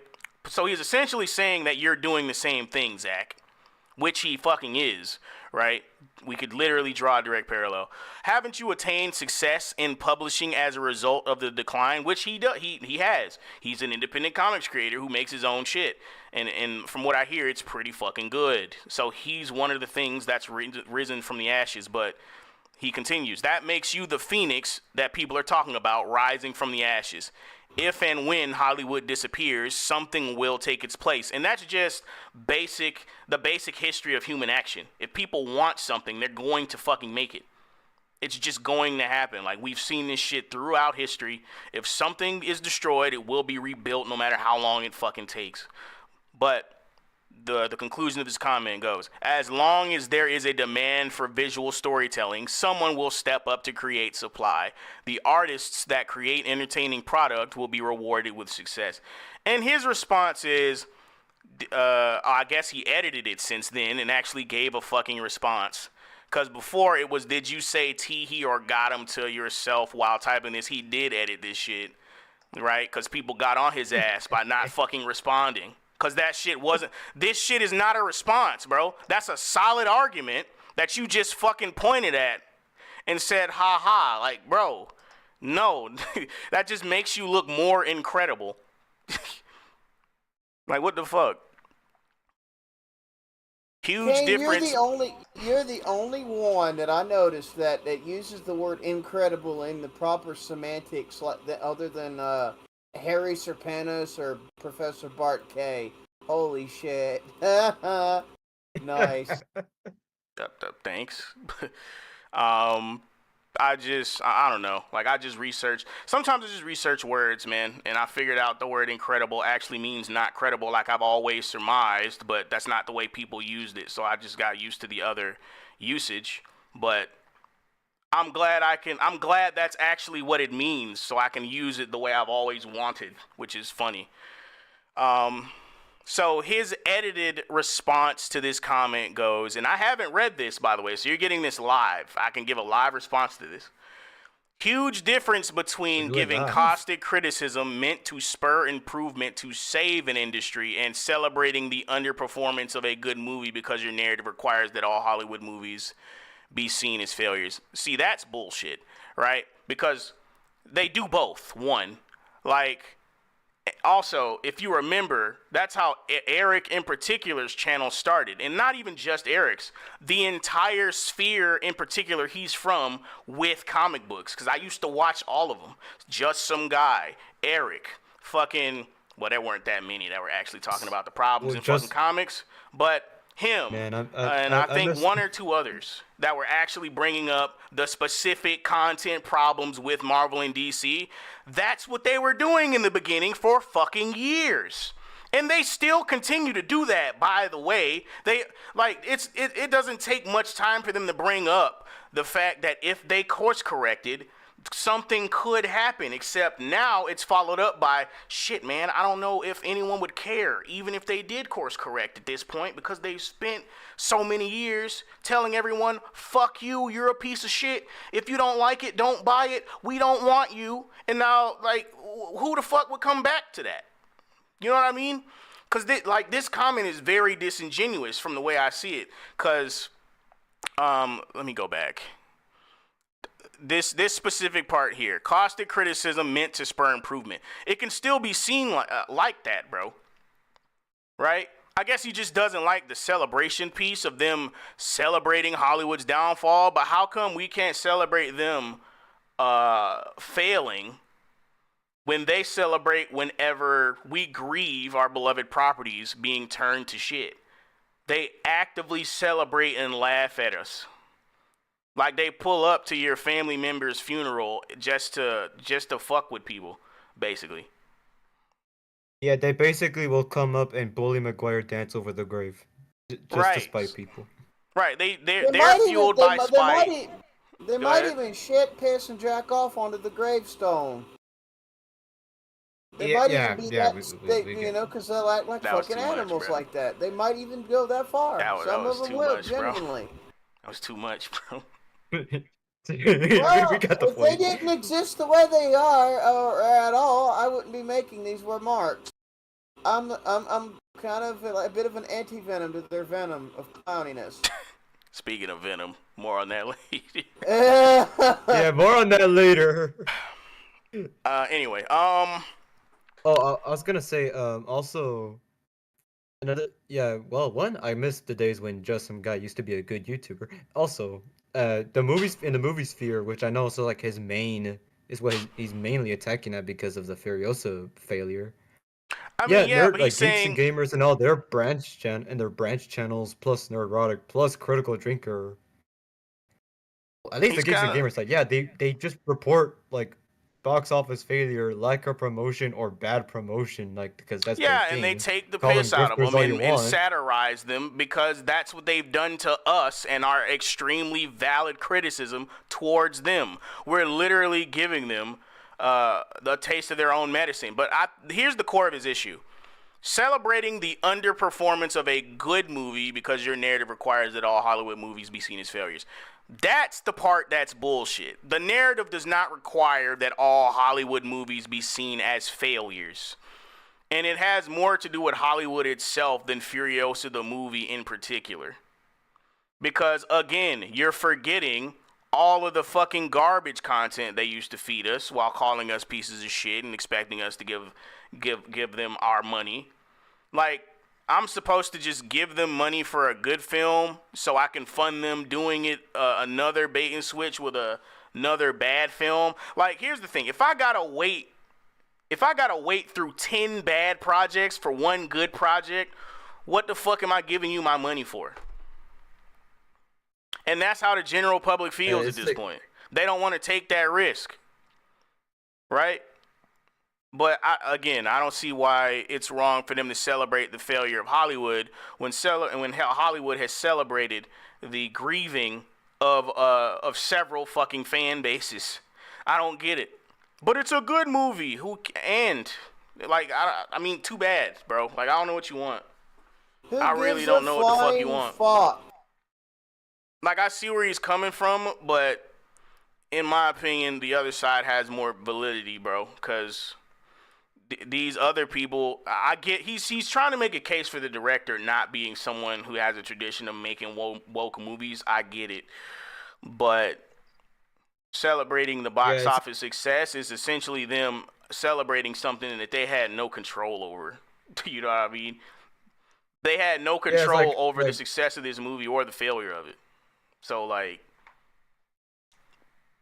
Yeah, I was gonna say, like, yeah, from, like, an artist, creator standpoint, especially someone who likes George Miller like Zach does, yeah, I get it. Like, it's such a travesty that his movie failed. It's just a tragic casualty. This movie's just a casualty, bro. It's just a casualty. And I know he doesn't like the war metaphor that he pretends doesn't fucking exist. It's not a real war. No shit. Fuck. God damn it, bro. That shit annoyed the fuck out of me. Yes, you're a war veteran and we get it. But you know what the fuck a metaphor is. Get off your goddamn high horse. Shit, man. That shit is annoying. Ugh. But anyway. Also, and let's not even go into the fact that warfare evolved into being and not being purely kinetic anymore. There's a reason there's documents that have been declassified about 5th generation warfare. That's a war of espionage, a Cold War, a war of attrition, which all a war of information, which is literally what fucking Alex Jones, the cyber warfare, like cyber warfare, Info wars, exactly. That's what he named it after. He knows this, bro. Like, I get it. He's mad at people and he wants to clown them in any way he sees fit, but it just comes off as asshole-ish when you intentionally pervert a message of someone or the usage of a term just to make them look incredible. Like, it's like, you know, that's a fucking metaphor. Like, you know it, but whatever. I want to take a look at the comments before. Go ahead. I was gonna say it's also annoying because, like, we already deal with, like, people, like, audience, like, bad faith actors, like, in comment sections that always write off people like Nerdrotic or Drinker or Ryan Kindle as, like, grifters or mostly grifters, anti, you know.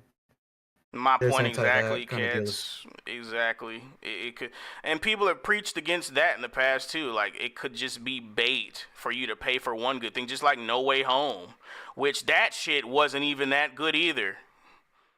I don't think there was any. I don't think there was any woke shit in it either. Cause, you know, kudos to them for that. Well, there might have been the Aunt May shit could be construed as woke, but I think they just. I was gonna say I don't think that in particular was a good example because Go ahead. Say in No Way Home's case, whatever woke was there was just stuff that was, like, passed on from, like, the other two movies that they just. It's like baggage that they can't exactly get rid of. Like, I don't think that movie was expressly woke, and that was actually one of the points people made about that movie. By the way, another movie people like, by the way, that he conveniently didn't see, that people promoted. Whatever, all they do is complain. Like, No Way Home wasn't. I was gonna say, like, No Way Home didn't try to add anything new to, like, new woke or anything like that. It's just, like, you know, the usual stuff before with, like, Ned Leeds. Michelle Jones, like, okay, because we already know those were, like, just race baits. like race swaps, you know. Like oh, technically, okay. movies. If you want to look at it that way, technically, yeah, that is kind of woke because they expressly changed the white redhead character into a black chick. Yeah. Like in terms of what they did with the chick, past whatever. characters, no, they actually treated the past characters right.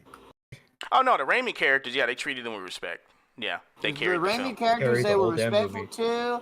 The fucking you know the main reason that speaking of which, the main reason Andrew Garfield became Peter the actor for Peter Parker was because they stopped the Spider-Man 4 from being able to be done because they were going to do a Spider-Man 4. Yeah. And I don't think they could because Sony meddled with Spider-Man 3 and wanted to ham-fist Venom into it. That's Sony, it wasn't purely that. That was part of it, but there was some other shit too. But essentially, Raimi got fucked with, basically. Raimi got fucked over out of being able to film more Spider-Man movies. Yeah. Hang on. I want to... It really fucking annoys me that motherfuckers can't see when I'm live. That shit is annoying as hell because I know people want to see this shit. That's what's stupid. Anyway, let's take a look at some of the comments because it seems like the vast majority of his fucking audience does not agree with him. And the fact that he came back to edit this with an actual response, especially one that's kind of disingenuous, kind of speaks to something, bro. Like, I just think he's kind of mad at people, and that's fine, right? I'm still gonna watch his content because at the end of the day, he's right about what he criticizes, but it does come off as a little bit hypocritical. It just does, right? But let's look at some of the comments. It says, did anyone cope this hard when a great movie like Dread bombed? Yeah, that movie was fucking great. It bombed. No, everyone just blame lack of marketing. Yeah, that's what happens when a lot of good movies don't get their just due in the box office. They just blame bad marketing. Cats Don't Dance. Completely hand-drawn animation. But look at all the shit that was being released in that year, in '97 or '98 when it came out. It just got overshadowed. Look at the badass all-star cast they had for the voice actors for the movie. And it was still a decent movie, and it aged pretty well over the years. But the thing is, bad marketing and also horrible timing and the giant mountain of competition that just failed to market up against. Great example of that. Yeah, like that's a common thing that happens, and I just don't think it's fair in this case to blame, or in any fucking case, because like I said, it's just a handful of fucking YouTubers, bro. We know that we're the fucking minority when it comes to how we view pop culture. We're the that's the thing. We've always been the minority. Pop culture heads have always been a minority, even within pop culture. Right? A lot of us have become outcasts in the love of it, in pursuit of it. Like, it's crazy. So, like, to think that these YouTubers have such pull on the general public is kind of wild. It's fucking retarded. I don't want to call him a retard, bro. I don't, because I don't believe he's retarded. I don't. This is different, bro. I don't believe Zach is retarded. I don't want to insult him like that. Well, I'm not saying he is. I'm saying, but the idea is retarded. Yeah, okay. That's what I'm saying. It's a tard take. I was gonna say, well, actually, I was gonna say something to respond to Cabanilla, but it's a bit off topic. Just something to what we talked about earlier. Say that again. I wanted to respond to what Cabanilla said because like he mentioned me a while in the comment section a while back. Yeah, go ahead. Ironwood from Ruby. Yes, exactly. I was gonna say like, oh, that actually makes a lot of sense in when we were talking about the sympathetic strawman. I didn't even think of that the first time I saw it, but they had to overcorrect, especially when he mentions overcorrecting or overwriting to make the strawman wrong. Yeah, that's exactly what it sounds like. Yeah, Cabanilla. Yeah, that's the example that example you gave, or that phenomenon you just spelled out, was exactly what happened. That's what I called the Rorschach effect. It happened with Rorschach and Ken. Like, you weren't supposed to like those characters, but too bad, motherfucker. People like them. Get over it. Ken, Ron Swanson, now Ironwood. Like, yeah, but it's so funny. All right, so shit, I do want to get to these last two things after a couple more comments, but so this guy points out a point I made earlier. Well-intentioned people have been giving Hollywood constructive criticism meant to spur improvement for almost a decade now, and it's worked about as well as it did for comics. How long exactly are we supposed to keep pretending these industries care about their customers' opinions? Exactly. That's part of the fucking thing that has my eyes glazed over, as he makes the argument that we're shooting through our friends to spite our enemies. Like, how the fuck is it our fault that a good movie, supposedly, which I could argue that Furiosa, while it's a decent movie, like, there's motivations behind it that would actively, encourage people not to watch it. Why is it our fault that a good movie happens to not get its just due when it happens for so many other films, whether we fucking talk about them or not? You know what I mean? Like, that shit is just out of our control. I can't make anyone in the world go give $1 billion to the fucking box office. I really don't think they have that kind of power, bro. People either want to see it or they fucking don't. The shit either got legs or it don't. There's something about it that's fucking charming, or there's not, bro. I think like I said, I think people just didn't want to risk a girl boss story, even if she's not a girl boss. People are just sick of the idea of a female lead in general. Go ahead. Sorry. I'm gonna say there's two, because of two things. One, people are just fed up with Hollywood. They're at the apathetic stage where even if there's something good coming out, they just don't want to give them that chance anymore. Hell, I think even some people with Deadpool 3, there's some people out there that are just like, nah, I don't give a damn anymore. Like, they just fed up. And then two, with bro, my comments. And two, with like the YouTubers. Go ahead.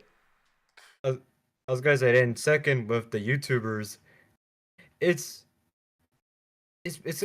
unfair because it's because like Nerdrotic has 2 million subscribers now and like a lot of views on his videos. I don't even think exactly makes him an influencer, because he only has the platform he has now. There was people who shared the sentiment and like already. He just happened to be the outspoken person in front of it. Same with Jeremy, Geeks and Gamers, and Ryan Kennel. My comments aren't here anymore, bro. Wow. Okay. My comments. Yeah, YouTube's really screwing with your channel, man. It's a different account that I posted on, but they're not here anymore. It's weird. Whatever, bro. Fuck it. Is that a YouTube machination, or is it someone else's machination then? I don't want to blame Zach because I don't believe he would do that. I'm thinking it's YouTube, but I'm not sure. I don't know who's doing it or why it's happening. It's just weird, whatever.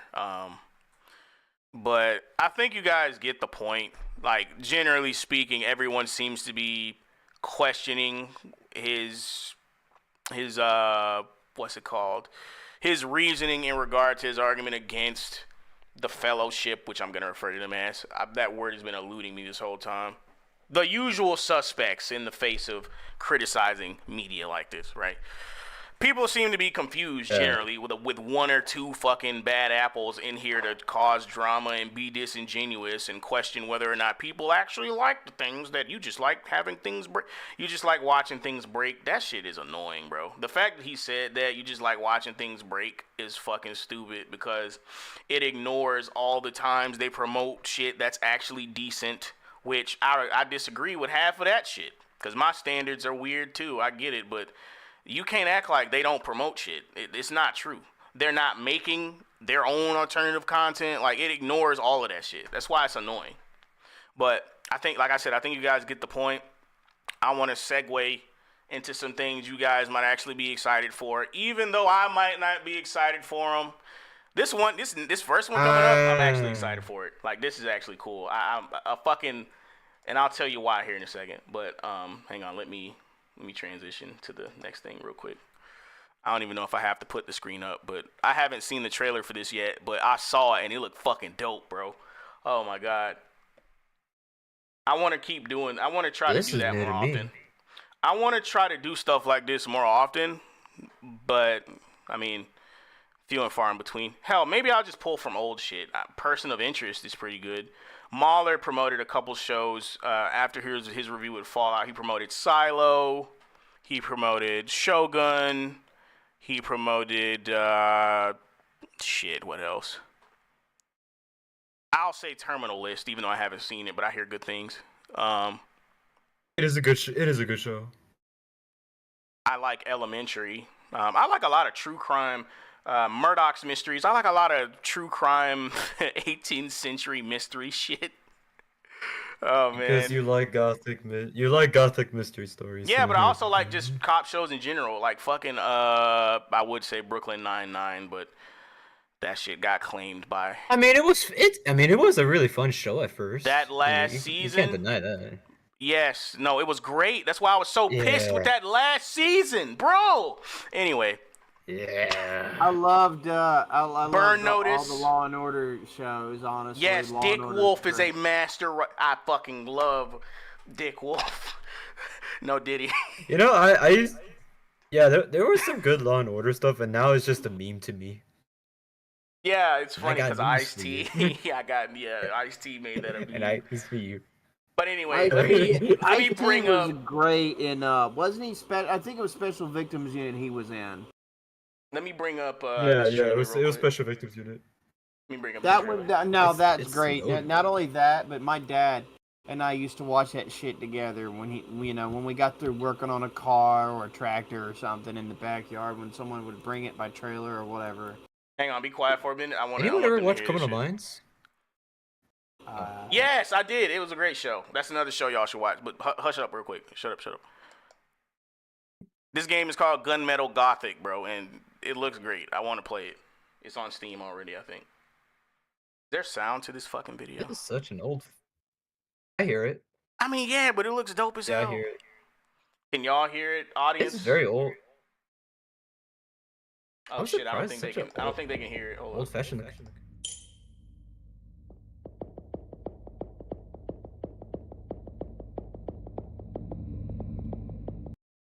Hang on, let me restart it. Let me just restart the video. Hey, can y'all hear the video? Speak up if you can't.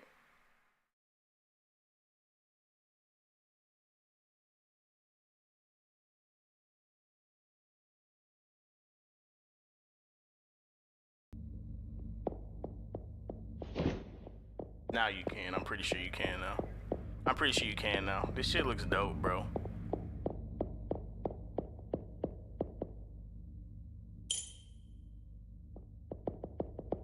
Really? Fuck. Okay, good. This shit looks fucking fun, bro. It's multiplayer too. You know how long I've been waiting for a good multiplayer game? This shit has Castlevania aesthetics.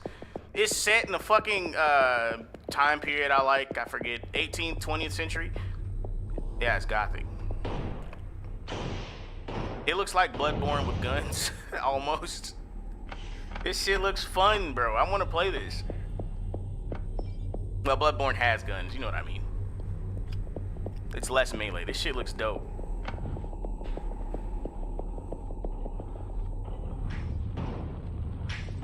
This shit expressly reminds me of something Castlevania would do. 18th, 19th, one of those. 18th, 19th, Edwardian and Victorian, yeah.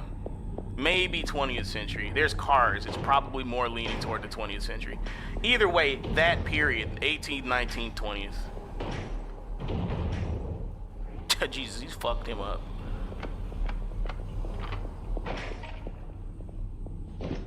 I have to get this, bro. This shit looks so fun.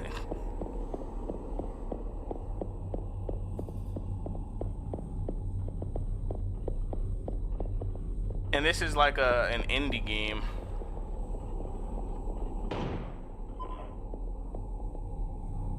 I would love to see this with more updated graphics, of course, but I like the style they went with because if you can't make a not realistic, you know what I mean? Because realism is kind of a problem in and of itself because people are overdoing it. But if you don't have the budget to make something super detailed, you can at least be tasteful and stylistic, even if you're being a bit simplistic.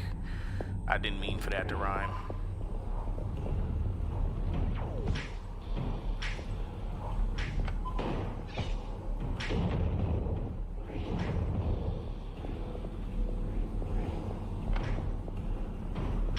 Yeah, it looks great. Going back to the old ways. With like new game mechanics. It looks awesome, dude. It's 4 minutes of gameplay. I want to watch the whole thing.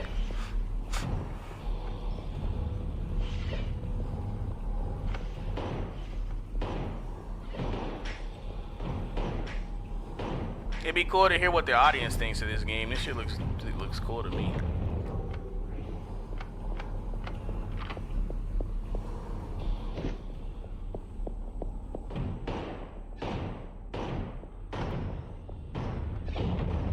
You have pocket spells too. That's fucking sick, bro. Oh my god, this game it's like this shit was made for me.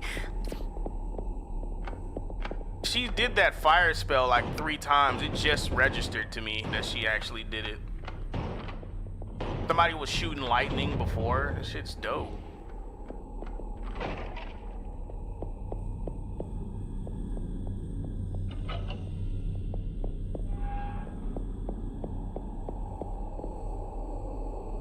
It's very nostalgic, but I would support them making like a Redux pack for the game. You know, Ham? How do you pronounce that? I would support a Redux pack for the game to make it more like 3D graphics. That'd be dope. Gunmetal Gothic by them. I wish I could pronounce that name. And now on Steam. I think it might be coming to the Switch. A lot of indie games have been going to the Switch lately, so they might go to the Switch. Let's look at these comments. Don't underestimate just how much atmosphere you miss out on without matching footsteps for your floor types. Yep. That's actually something that helped Resident Evil a lot. This really tricked my brain into thinking this was a hidden gem from the PSX era. My only complaint is that I feel like the feedback when hitting enemies could be better. Nah, that's valid. The weapons, even in video, don't look extremely satisfying to use. I will give it that criticism. However, overall, it does look very fun. But then again, we were seeing gameplay of the pistol, and the pistol is usually, and that's a 9mm pistol. Usually the pistol is just kind of shitty. I don't know how else to say it. It's meant to be weak. The fire spell looked dope though. That looked fun. But no, he's right. The enemies could look a bit more animated. The feedback for striking enemies could be a bit more haptic, to say the least. But yeah, like, we were seeing the pistol. Go ahead. Yeah, it's an indie game. It's out on Steam. This shit looks dope, and the comments seem mostly positive for it too. There's a few other indie games dropping. There's one called Crowsworn, and it has kind of the same aesthetic of Hollow Knight, and I can't wait for that bitch to drop. I'm gonna get my get back for Hades 2 with a lot of these games. I'm gonna no life the shit out of this shit, bro. Oh my god, it's gonna be so fun. Shit. Anyway, that's Gunmetal Gothic. The next thing I had in line for some of you fucking weirdos who still like this fucking series and franchise. I fucking hate it, but some of y'all seem to enjoy it, so I'm not gonna shit on you for it. So I decided to show this for y'all.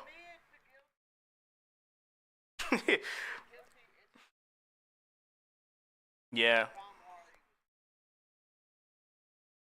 No shade to Tom Hardy at all, but he's not Eddie Brock, bro. The comments at least seem to be positive for this one, right? Venom being a horse was unexpected. That's a spoiler. Shit. Okay, maybe not read these. Yeah, maybe not read these comments first. Go ahead.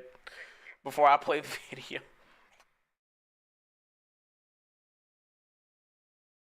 Wes?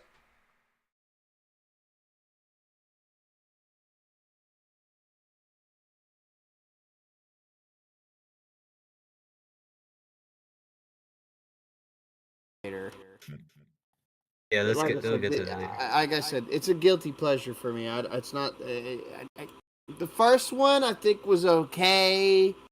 The second one, meh. Third one, I don't know. Damn. Well.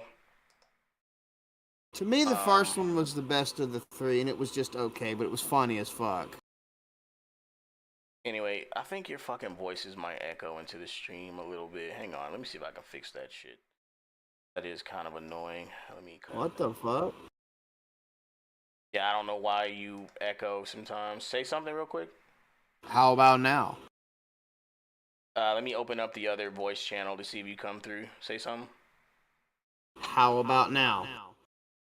Shit, I think you still come through. That's unfortunate. It is. I mean, I hear him just fine on my end. Do you hear him in the stream just fine? Wait, it might be your end. Like no, he listen to it on stream before I play the video, because I just don't want everybody getting fucking ear fucked by the bad audio or the ear echo. molestiated. Got it. Yeah.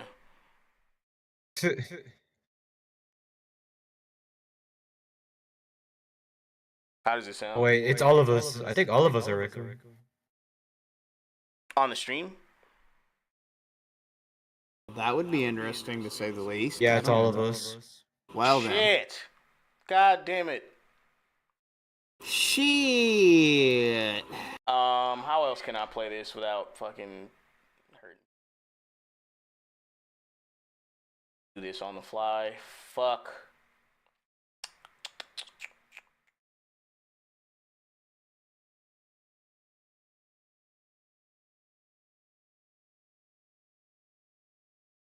You know, it's funny. You kind of sound like you're on a radio, like talking through a radio. That's what I wanted it to sound like.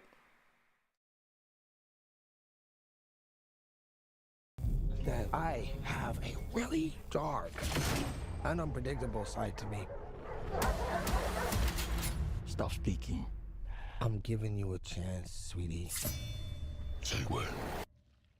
When? Oh my god, the special effects look horrible already.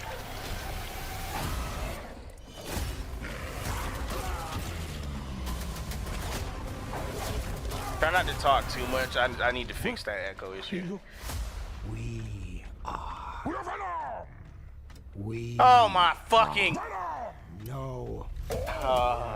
We. I hate them. We're gonna need to work on that.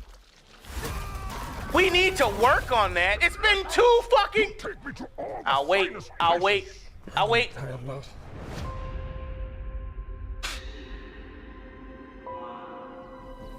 We always knew it was impossible. That we were alone in the universe.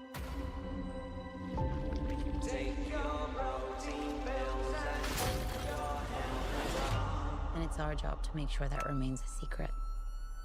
Let's go get him. Oh, shit! We are fugitives. On the run, in the shit. We are living the dream, my friend. You mean it? No! Any promises, chance? There has to be a reason they're after us. Eddie, my own, has found us. Jesus Christ!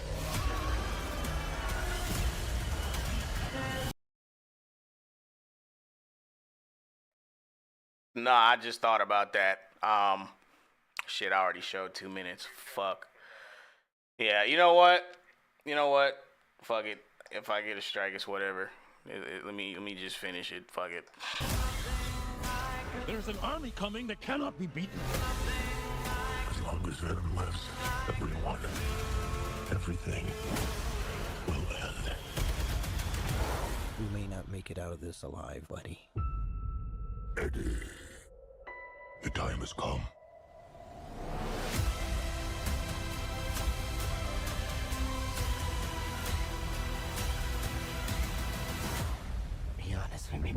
How fast do you think you can get that thing to go without killing it?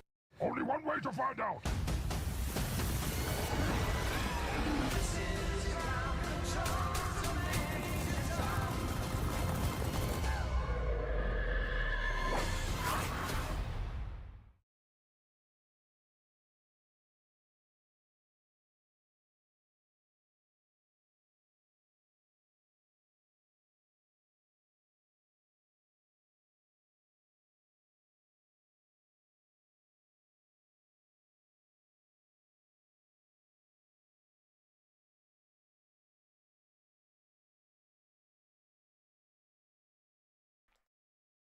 Fucking first of all, 'cause we were muted during that because we wanted y'all to hear the trailer. But fucking first of all, how fast can you get that thing to go before you kill it?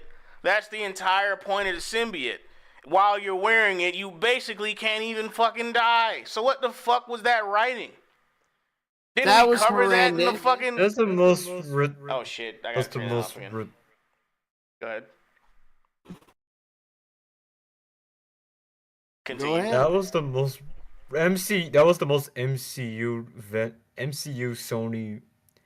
Sony thing I've ever seen. It's the most retarded Venom movie of the three.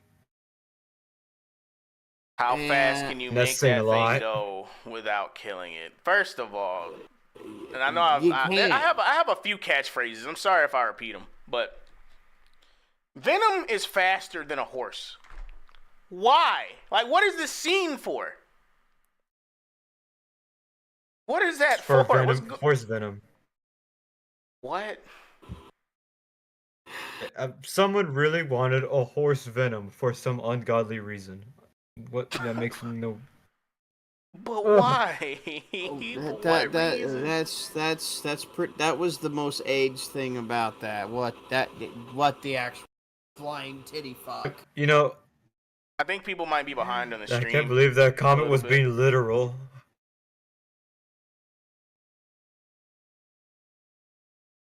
That is literally some shit, some Disney MCU shit right there. But yeah, the retro graphics did look good for Gunmetal Gothic. I can't wait to get that shit. It's on Steam now. I'm probably gonna get it now. But yeah, man, people are excited for this, and I don't want to shit on them. I don't.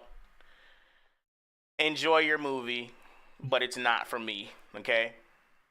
I mean, to me, I'd call it a guilty pleasure, but that's just me. Horse Venom, bro. I think that's just what it is. They leaned way too far into the comedy, bro.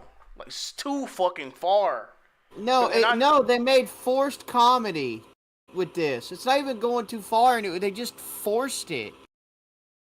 Oh man. Hey, Oh, fucking A. hey, Kaine, I got a question. Yeah, what's up? Cause you know Venom. You're a Venom fan. More. Yes, even, I'm a more so Venom than fan, mine. Tell me- Spider-Man fan, black suited Spider-Man fan. You name it. Go ahead. You know, so you know my favorite phase era of Venom is when he's on his villain vengeance against Spider-Man phase. But you know Yes, him from when he's classic in his anti-hero era. You know him on his anti-hero era. So tell me, how quippy is he in his own side series? By the time he gets to the Lethal Protector, he stops joking. Except when he's around Peter, because the suit is still fond of him in that era. Like, you'll see that they have to work together to stop Carnage, and you'll see panels of him swinging with Peter, and Peter's pissed off because I have to work with him, and then you'll see Venom swinging alongside him singing Strangers in the Night, and that shit'll be funny. Like, it was actually legitimately funny. But he doesn't joke very much when he's in a killing mood. Like, at all, almost. And if you remember classic Venom back when he did used to joke, it would be the type of jokes that were only funny to him and no one else. Like the Joker. Yeah. Like, it wouldn't be this goofy shit. No. Absolutely not. And the comedy wasn't exaggerated to this degree at all. No, this is forced. Like, this is just completely forced. Is Vosh on the writing team for Horse Venom? Yeah, he wants some Horse Venom, if you know what I'm saying. Oh Goddamn. God. Boy. Yep, I'm rubbing I off was on not Kaine too expecting this much. from you, Kane. I expected that from No, Wes. did he? I No, wouldn't did have he? said. I wouldn't have made a horse venom joke. I'd have just said a horse cock joke and got it over with. Wow. Fuck subtlety. I try to be subtle, bro, because people don't come Fuck here. subtlety in the ass. Extra hard and dry. Man, whatever, man. Fuck it. But anyway, that did remind me. Maybe we can maybe we should do stuff like that more often where we God damn it, Oh, no. bitch!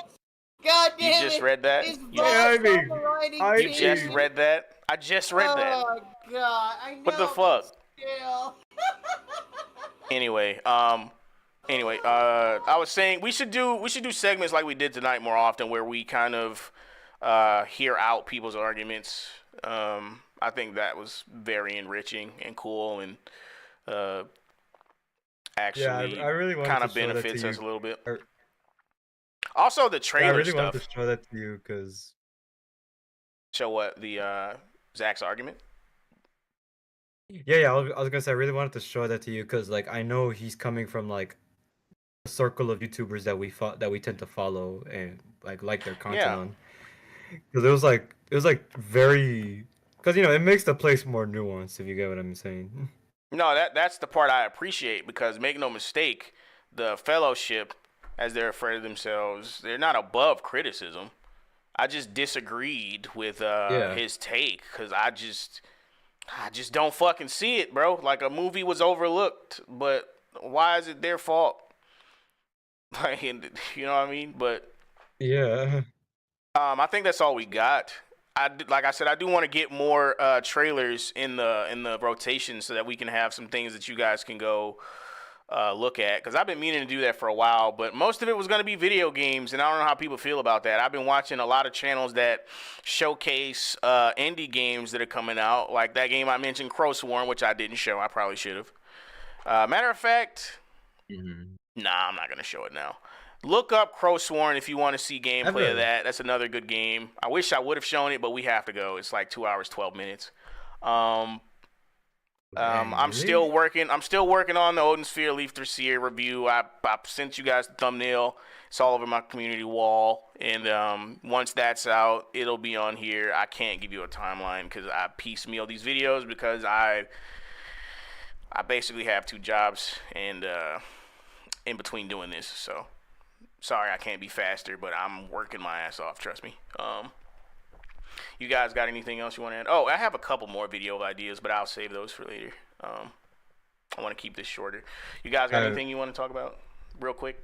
I wanted to Go ahead, you first, Soups. I'll do my shit last, like always. I mean, I was gonna say I don't have anything to promote. I was gonna ask you more questions about the Venom on his side of the comics, but I realized that this show's gone on too long, so sorry. No, well, okay, I got a few things. If you haven't seen it, those of you who may have seen my channel, have you ever linked my channel on your stuff or no? No, I haven't. I can send you. Actually, I think I might have posted it on one episode. But I can link your channel. There's no problem.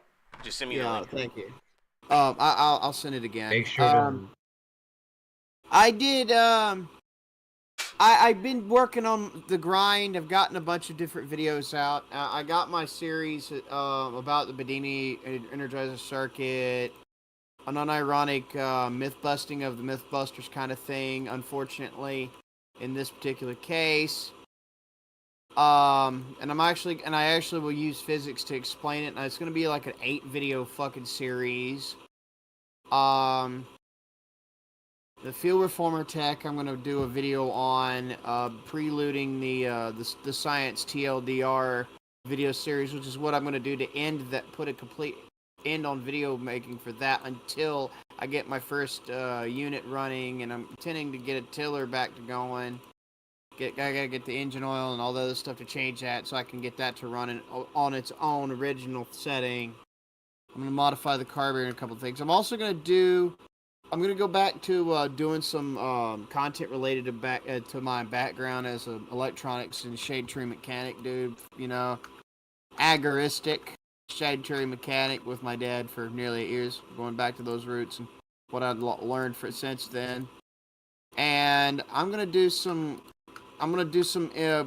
unironic eclecticism, extremism themed content, because I am an eclecticism, big eclectic.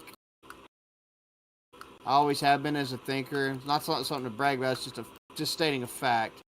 And yeah, I'm gonna show some parallels between completely opposed paradigms and viewpoints on some such stuff like. I won't spoil it too much on this one example I actually do have. Bring it home because we're at 2. Yeah. Anyways, what I'm saying is I've been working on that kind of stuff, and hopefully you guys are willing to check that out. And yeah, because my channel never was that political, and I tend to keep it that way. But yeah, hopefully you guys stay tuned, and I will be uploading more of the stuff like that in the future. Cool. He also has live streams. Not that I want to open another window up, but he has live streams planned too. But anyway, this has been episode 19 of the Monkey Paw, which I didn't give the. What'd you say? Make sure to link your social media. Oh, I'm gonna link this shit. Don't worry.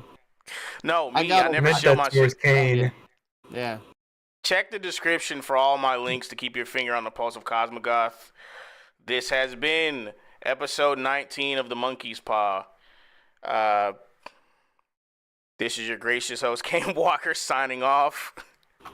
And I will see you all again next time. Peace. I'm sorry. I'm trying to think of other shit, but there's nothing else. See you around, guys. Right. Bye, guys. God damn it.